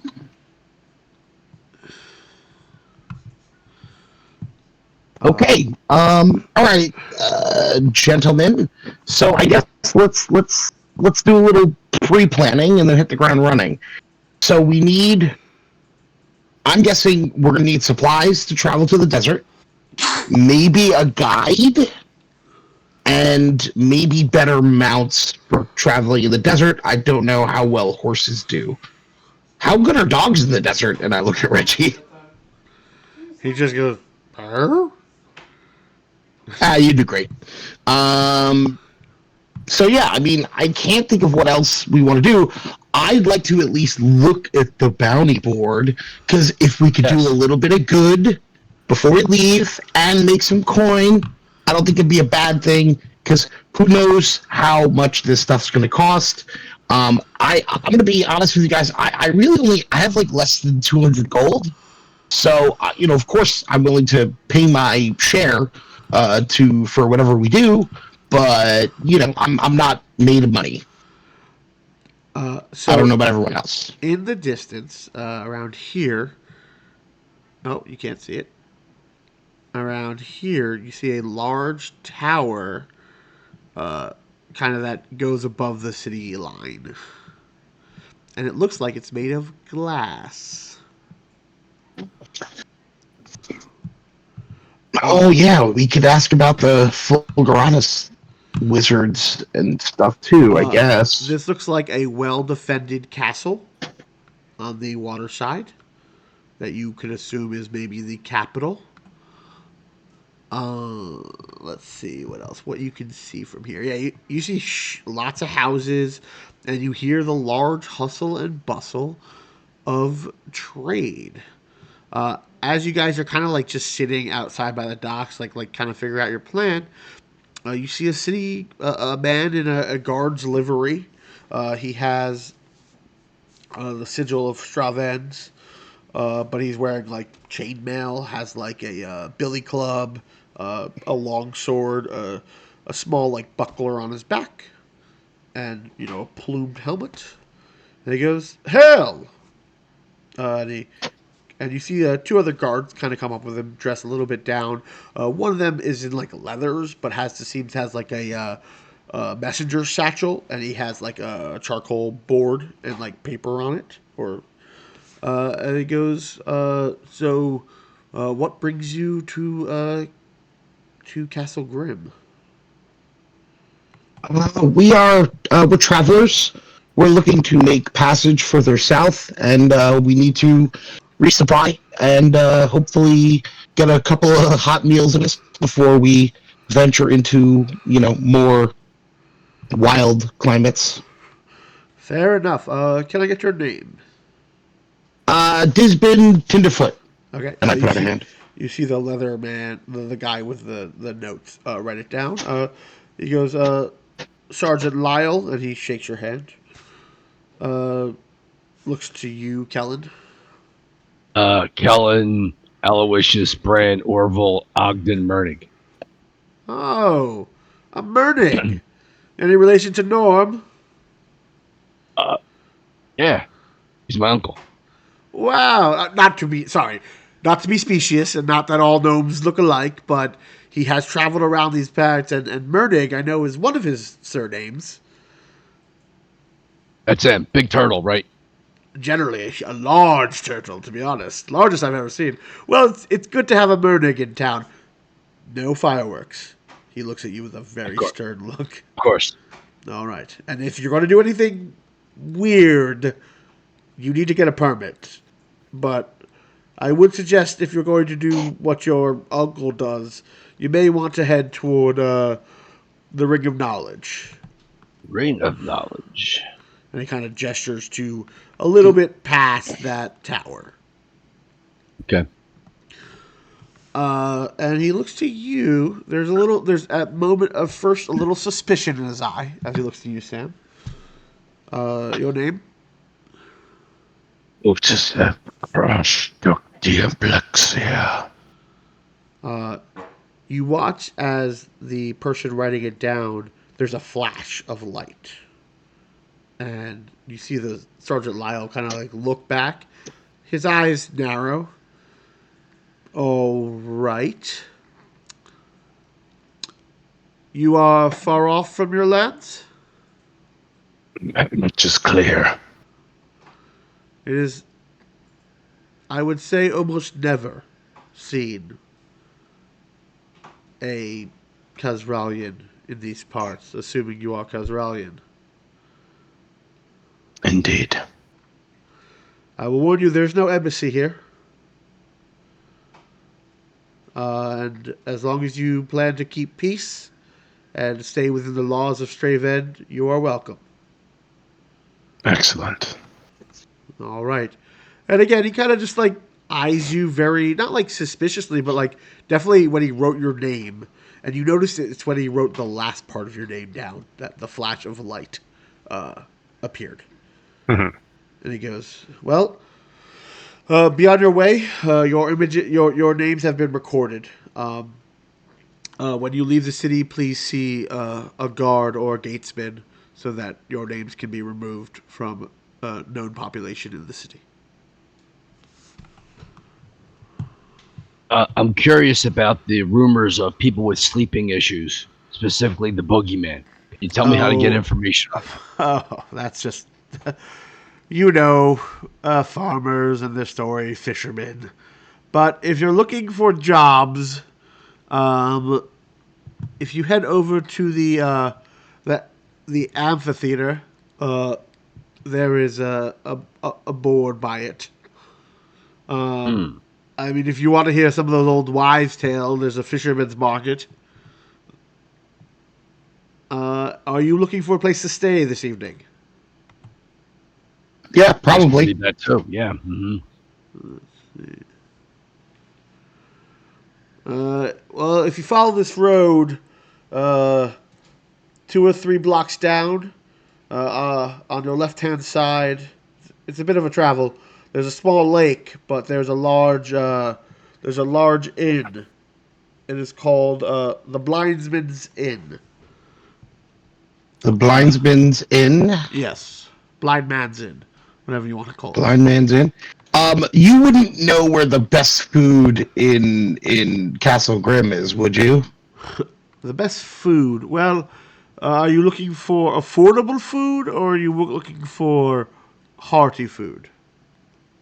I listen. I was raised by halflings, and we.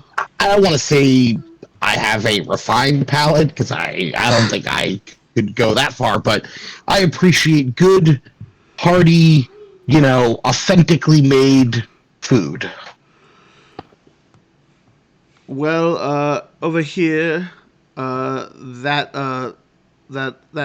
large building, that is known as the Working Man's Tavern. Hearty meals for hearty workers. But if you're looking for fine, palated foods, you're gonna have to cross the river and head to the Noble District. Uh, the Worn Sword Inn is a place of renowned food. It's an experience, let's say. Apparently, that is where they say Sir Goth the Strong's first smithy was put up, and they named the tavern after him. Maybe his family. I'm not quite sure the details, as I don't generally work over in that district. Huh. That's funny. And also, there are many temples to the different gods in this area. If any of you are worshippers.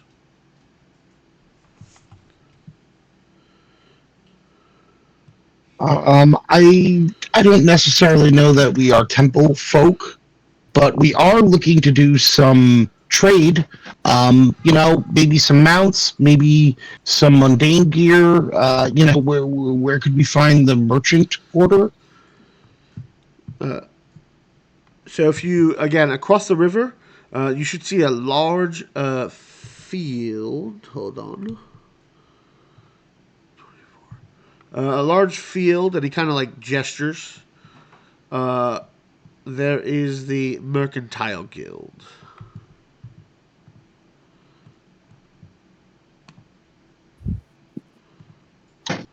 The Mercantile Guild. Oh man, looks like we're gonna have to be doing quite a bit of traveling. Yeah, for most of you, this is the largest city you have ever seen. Um, I would say for Otisesh, it doesn't rival the capital of Khazralia, but definitely the port towns, the port cities that do a lot of trade, it's probably a similar size.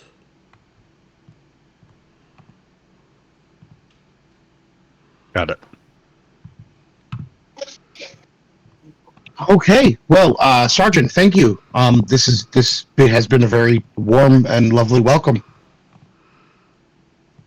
Of course, welcome to the capital. I mean, if there's a thing you need, someone is sure to have it. Oh, do you know where Unearthed Antiquities is? Oh, Have yes, you yes, heard of this place? yes, yes, yes. That's a little bit of a, honestly, kind of looks you over. Probably a shop for you folk. I don't know what that means, but okay. You look adventurous and like you know how to get things done, and I hear there are rare antiquities there. So I will kind of go over this. So if you want to take some notes, guys, just to go through the numbers for you. 14 is the Serpent's Crest auction. Oh, Ele- Gene, hold on. okay. Just give me 1 sec. Okay. Yeah. Serpent Crest Auction 14. Go ahead. 11 is Working Man's Tavern.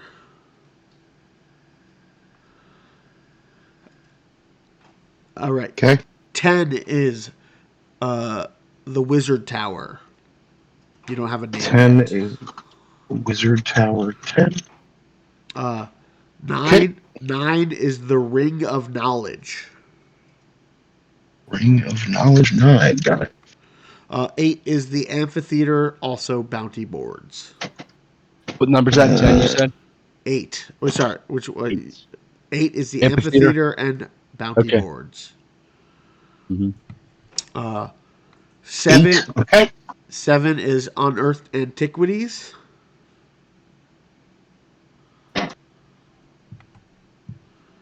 Okay. Sorry, I didn't mention this, but it does say, oh, yes. There is a lovely inn as well that is by the temples. It is known as the Holy Chalice Inn. That's number 6. Because you were asking about food places, so I highlighted it. Being like, I think that's what you Sure. want. Number 13 is Blindman's Inn.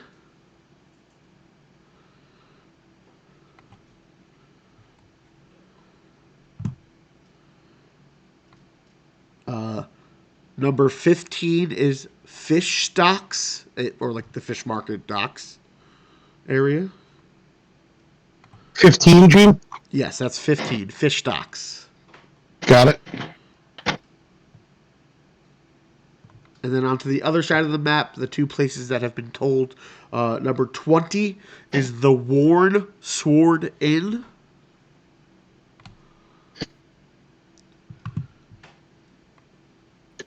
And number 24 is the Mercantile Guild. 24. Okay, thank you. And last but not least, 19 is Castle Grimm. Ah, I got it.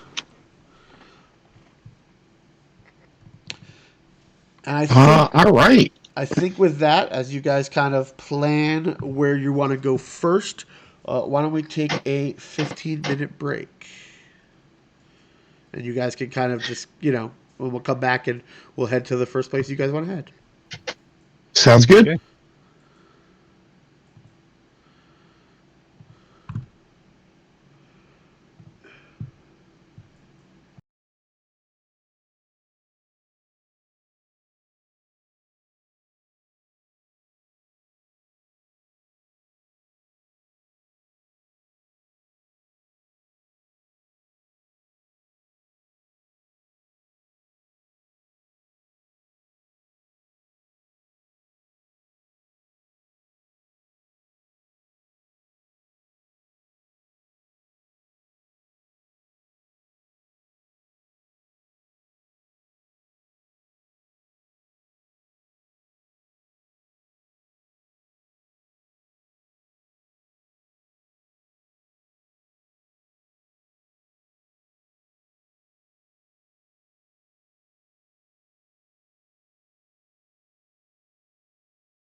All right, we are back. So, yeah, it's like mid afternoon. You guys have arrived, and the city is yours. Where are we going? So what do we think the plan should be? Do we want to split up and then meet at a tavern for the night? Do we want to just trek together? Do we? I don't know the first spot to hit, but I don't know. What do we think?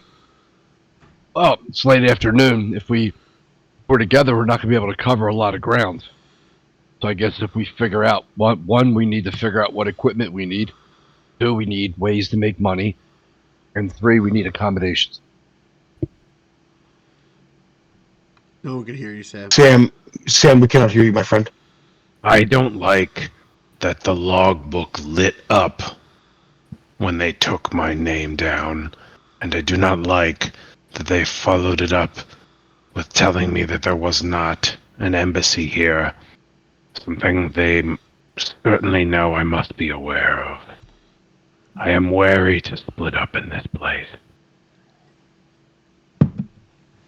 Okay. I think that's a legit argument. All right, then let's stick together. Nothing wrong with that. Do we want to try to find maybe a city guide, or just kind of wing it? Let's see. My first thought is, because I want to go to the Mercantile District, but that's across the way. So if we're going to stay on this side, let's see. We could go to the Wizard Tower, and we could try to find more about Fulguratus and Ralford and all that. We could go to the Bounty Board, maybe? We should do that. At the very least, it will assuage your curiosity. Yes! I mean, also, like, you guys have at least been to some towns. If you're looking for, like, a map of the city, you might be able to find them on the docks. There might be people selling things if you're trying to, like, get an idea of, like, a small atlas of, like, where the fuck places are in this large-ass city. Or you might be able to hire a person. That's absolutely correct. Yeah, Gene, I'm going to look for someone who looks like they are selling their services as a guide. I imagine we are not unique in that stopping at the docks is a first port of call. And, kind of keeping... make me a perception check. Perception. Reggie's also going to do it because he knows he's better at things than me. 17 for Reggie, 9 for me. Way to go, Reggie.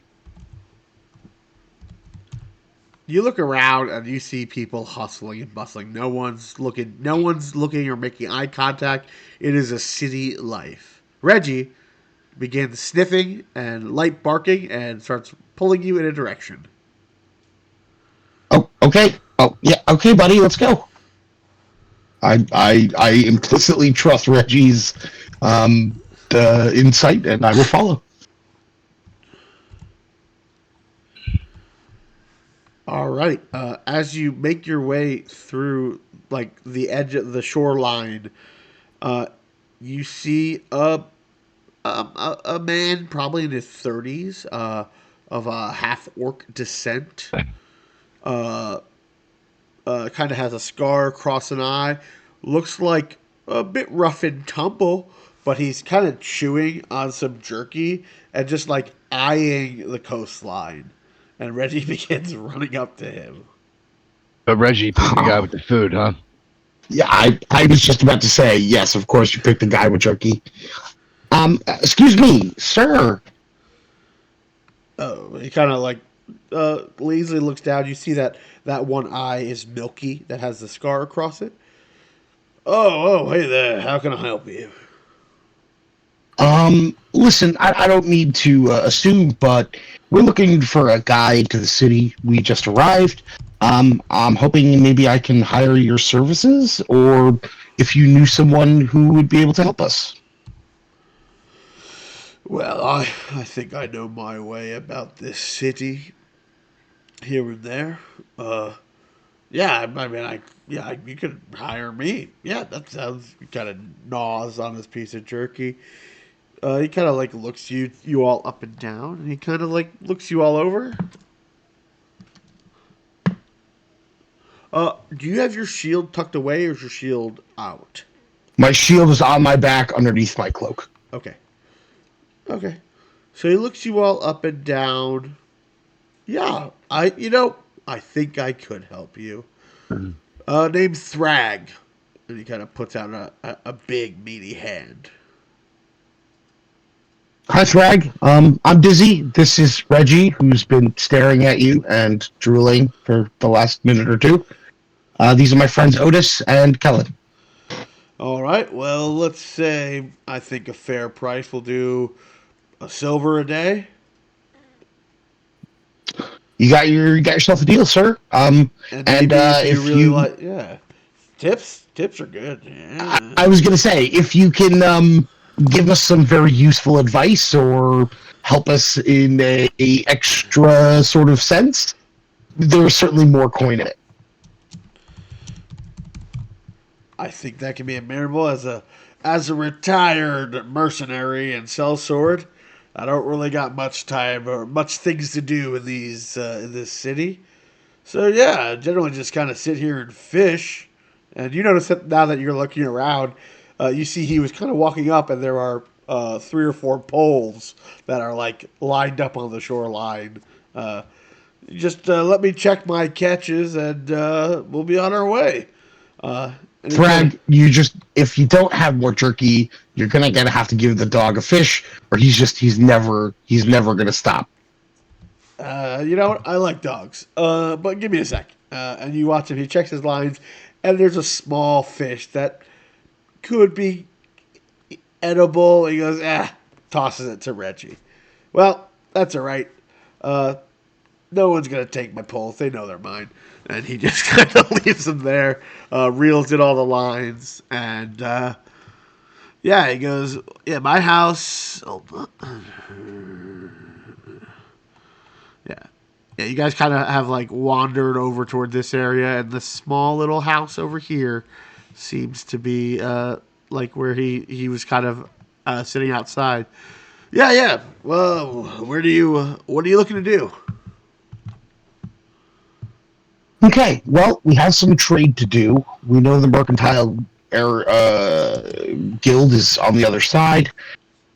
We do want to check the bounty board. We want to check in with the Mage Tower, and we're going to need lodgings for the evening. I think we want to hit maybe the bounty board first, and then the Mage Tower second, and then as the sun sets, I guess we'll look for a place to stay. Well, lucky for you, it's a bit of a hill and a bit of a walk, but getting to the bounty boards are pretty close to the Circle of Knowledge and the glass tower. Yeah, follow me, I guess.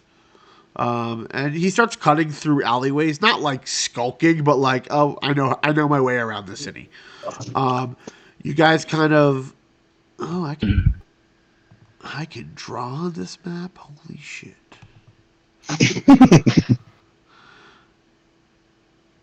I will pay him his silver, by the way.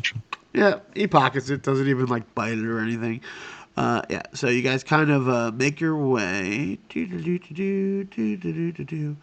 guys are traveling, and he's just, walking, talking. Yeah, are you looking for anything any specific?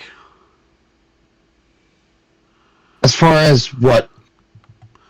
I mean, I could tell you a little bit. He kind of like gestures down the alley, kind of gestures in. That's a tavern, not too bad. That's the Working Man's Tavern. Honestly, it's not too expensive. A lot of the dock workers kind of head over there if they're not going to eat at the fish market.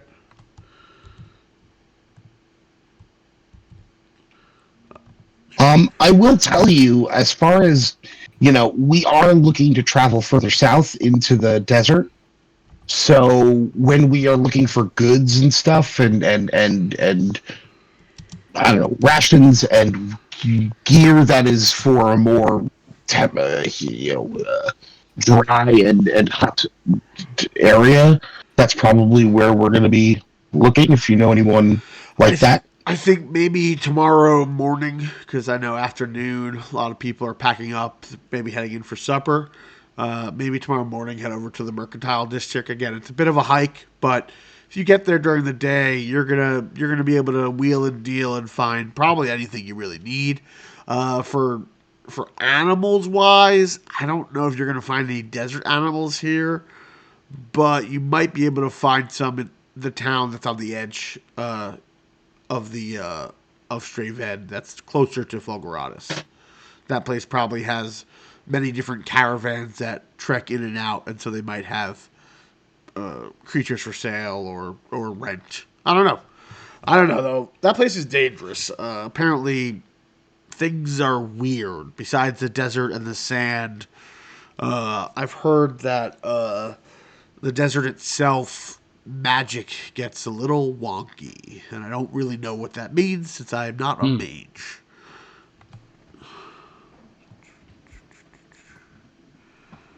Good to know.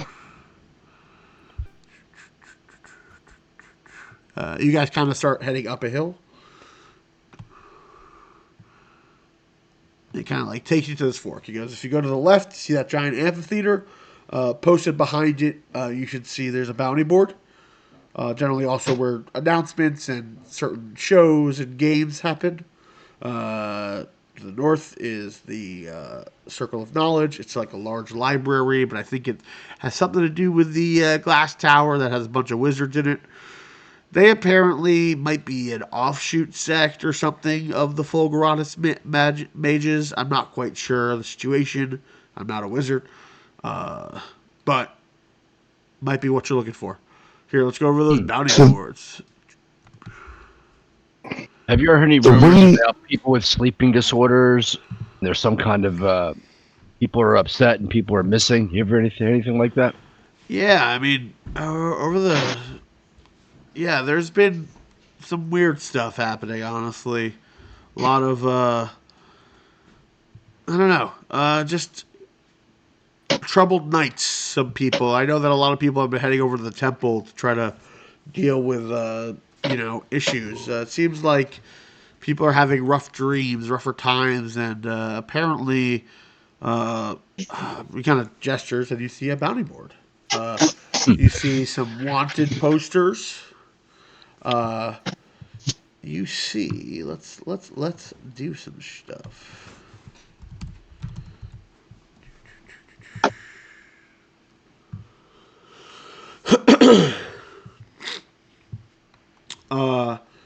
You see that there is a wanted poster for a criminal known as the Ferret. There is a wanted poster for a criminal known as the Scorpion. And Reddy, what was your character's name? Badger. And there is a wanted poster for a criminal known as a Badger. They have impersonated a guard. They have robbed a museum and reliquary, and they have poisoned and assaulted guards, and that's what it lists. Doesn't really have descriptions. Two of them are of a medium build, maybe 5'5" to 5'10", and one of them is of a shorter stature, so maybe a gnome or halfling. Gene, how much is the bounty for me? It's like 25 gold because they don't really have any details. Let's see what else. There are. So those are the bounties. You do see some other bounties as well.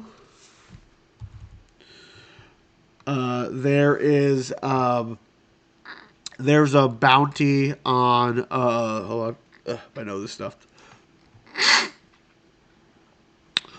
There is not a bounty, but a call to action, as apparently the ruins outside of town are believed to be. There seems to be some sort of barrow threat. It seems like there was a cold mist that comes out in the night from the barrows, and that adventurers are wanted and they are being hired by.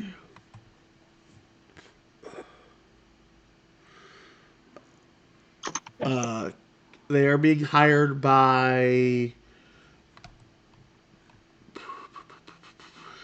the Temple of the Three. Um, Seek the Temple of the Three for details, because Do you have price listed at all, Gene, or nope, it just just says the higher? see the Temple of the Three for details. That's probably a good one. Could be.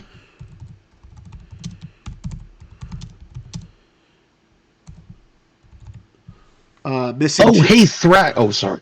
You you can go and Oh, hey, Thrag. Like Dizzy, like has a moment of like, oh, hey, do you know who the Golden Roosters are? nightly order outside of Raven's Rest. Yeah, yeah. Do they have like a guild chapter or something here? No, not really. They're kind Okay. of I think a lot of that nightly stuff has happened. Kind of Draven's Rest seems to be the call to action. We have an army and a guard here, so Right, we right. don't need knights per se. Not there are training grounds and there are, but there's no like nightly order specifically. There is um I mean, we have the Oath Keepers Hall.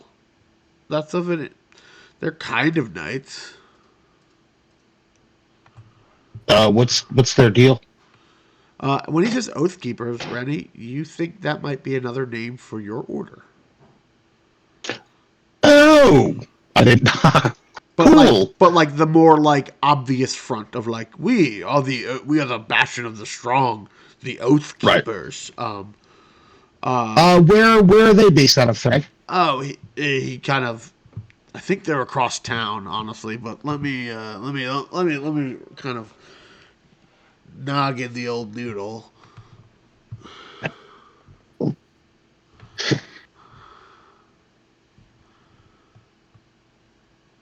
There we go. Yeah, if you look across town, hold on.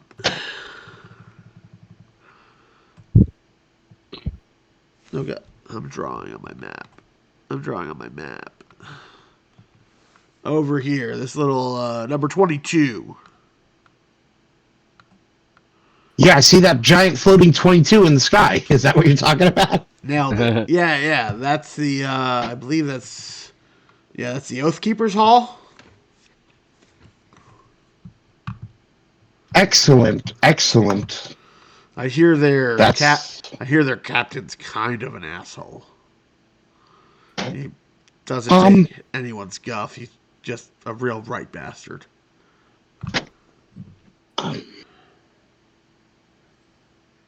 I don't think you should speak that way about them, but Well, everyone has their own opinion. yeah. I haven't seen him do anything good, but whatever. Anyway, I only have one eye. You can't trust what I see. But anyway, as you guys kind of look back to the thing, yeah, there's the Barrow with the Temple 3. There are some signs for like missing children or hey, have you seen this child? And like there's 3 or 4 of them. Make me an investigation check.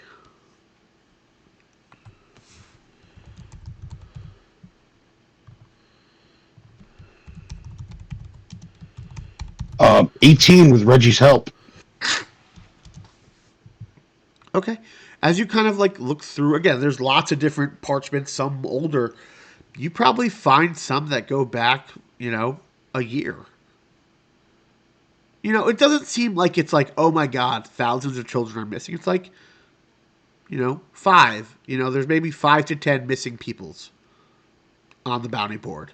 And then some of them look like there are some board pieces that are ripped. And it's not just children, it's, assorted people. Like it's a large town. And so there's currently 10 missing reports, and I would say 5 of them are active or current within like the past month or two. Are there any consistencies on where they went missing? How? Okay. All about town. Even the noble, Okay. even the Walden district.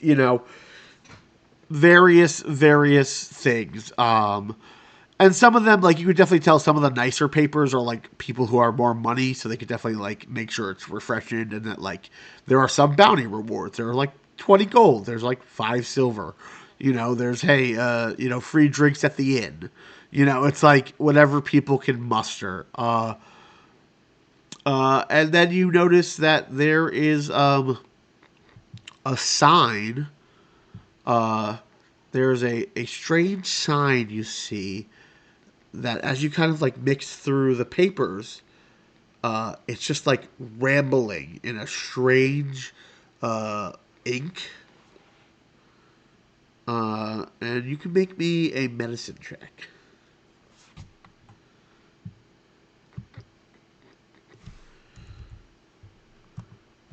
$18. It's written in blood, and it is like a spiral pattern going in on itself. They call to me, they claw me, they take my dreams, they take my hopes, they take my fears. They are coming. And it's just like circling into a pattern that ends in a dark circle. I'm going to pull this from the board, Gene. Okay? I don't like the looks of this.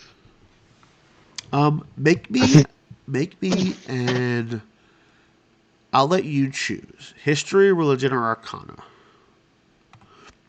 I mean, I'll be honest, Gene, they're all the same bonus-wise, but I think I'm going to look at this from the angle of yeah, let's go with history. Because you chose history, you could roll with advantage. How nice.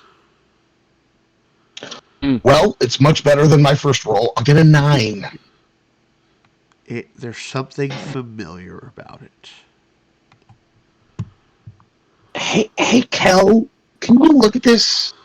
I don't like how this looks, man. Absolutely. So as you look at this spiraling pattern, same thing. You can make me a history, arcana, or religion. And if you use history, you can do it with advantage. I'll do it with history then. That's advantage. Oh, rolled a nat 20. As you look at these ramblings, you begin to see symbols you recognize. Letters, numbers, exclamation points. And it is this parts of this symbol are the same symbols the cult of Tenebris used in your town to signal each other. And pretty much the ramblings break down into like someone ranting, but these weird slashes moved in it saying Tenebris comes over and over and over. And the center blackness kind of looks like a swirling mass.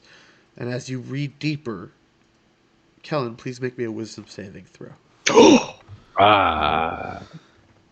Let me see. You get +4 to your roll, buddy. Plus I get advantage. 17 plus 4, 21. Okay.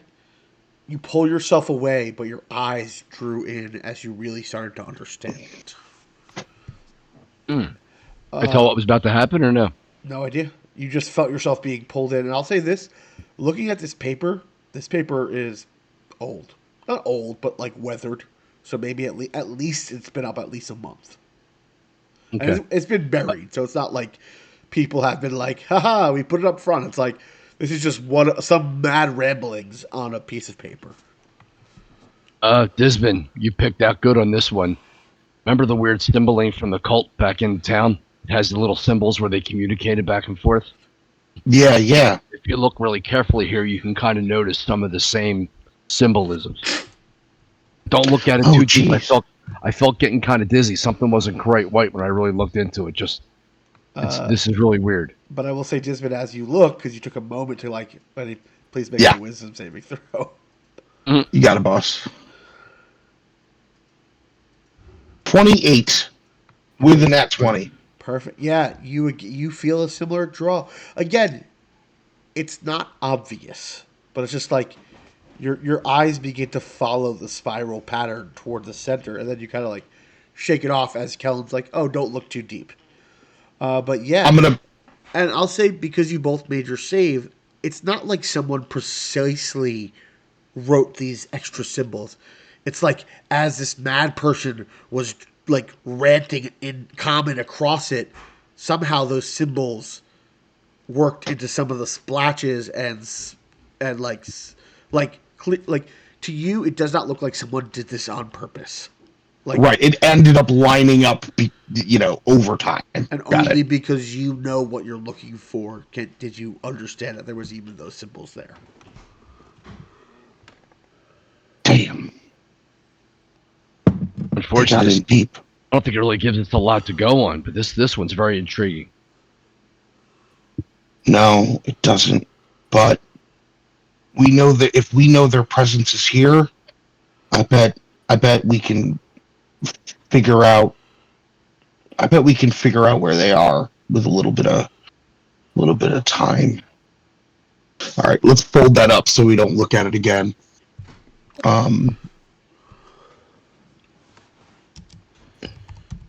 All right. Well, that's problematic. That's definitely something we'll look into. Maybe the Temple District might know more. All right. Well, we'll figure that out tomorrow, I guess. And then besides that, you see odd jobs like, hey, deliver a package all the way across town. I don't feel like it. Help load. Here's 3 coppers. Carry a box. Yeah, like help load a boat. Do some minor services around town that make very minor amounts of money. So the things that seem of importance are there seems to be the Temple of Three, where they want to investigate the Barrow.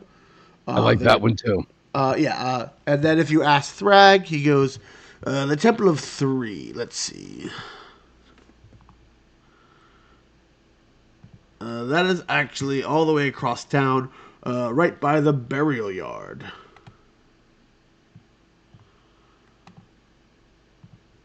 Temple of 3 near the burial yard.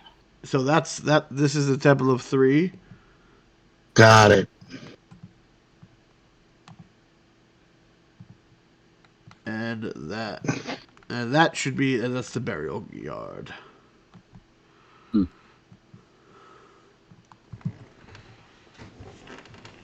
And I'll say, without having to make a roll, Sam, you know the Temple of Three generally refer to the three gods of death.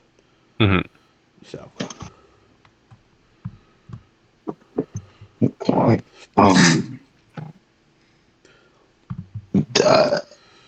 Hey, these dreams and stuff that people have been having, is there anyone really looking into it, or is it just sort of a phenomenon that's happening in the city? I mean, I don't know. People think it's because of the water, or maybe too much fish. I've not really heard anything per se. The Temple Three, they think maybe the Barrow might be causing some of this. That's an old, that's an old place that was cleared out long ago, but there might be a lingering threat. No one's really gone in there yet. It's supposedly haunted, but it hasn't been bothersome in a long time. All right. Well, at least we learn more about the cult and that they're here, so we'll have to figure them out. I don't know if the Barrows is connected, but let's go talk to the. The what? Yeah, let's go. The what? Is the cult? What? Thrag, it's kind of a long story. If you want to know more, I'm happy to share with you, but I mean, it is not a pleasant story.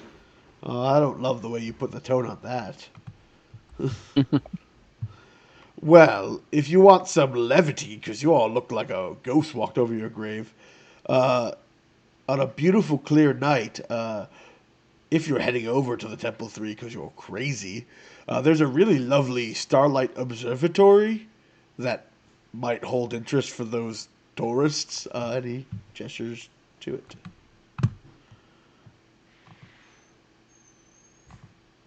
Starlit Observatory.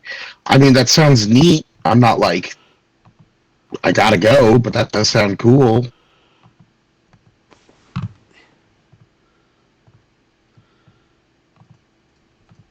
Hold on, it's not letting me transfer it over to the right layer.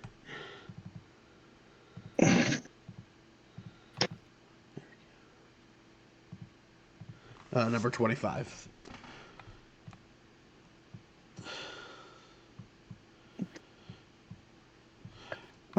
Cool. Well, if you haven't ever had a chance to really look up at the stars, it's a beautiful sight.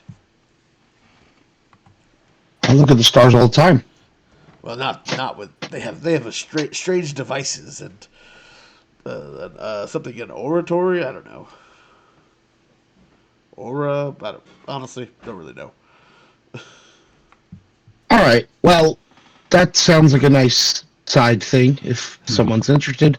Let's head to the Mage Tower. I imagine we don't have much light left in the day, so let's at least go see what we can find from them. All right, let's do that, and I think that's a great place to stop our adventure tonight. Mm. So, yeah, thank you all for playing. I hope you guys had fun.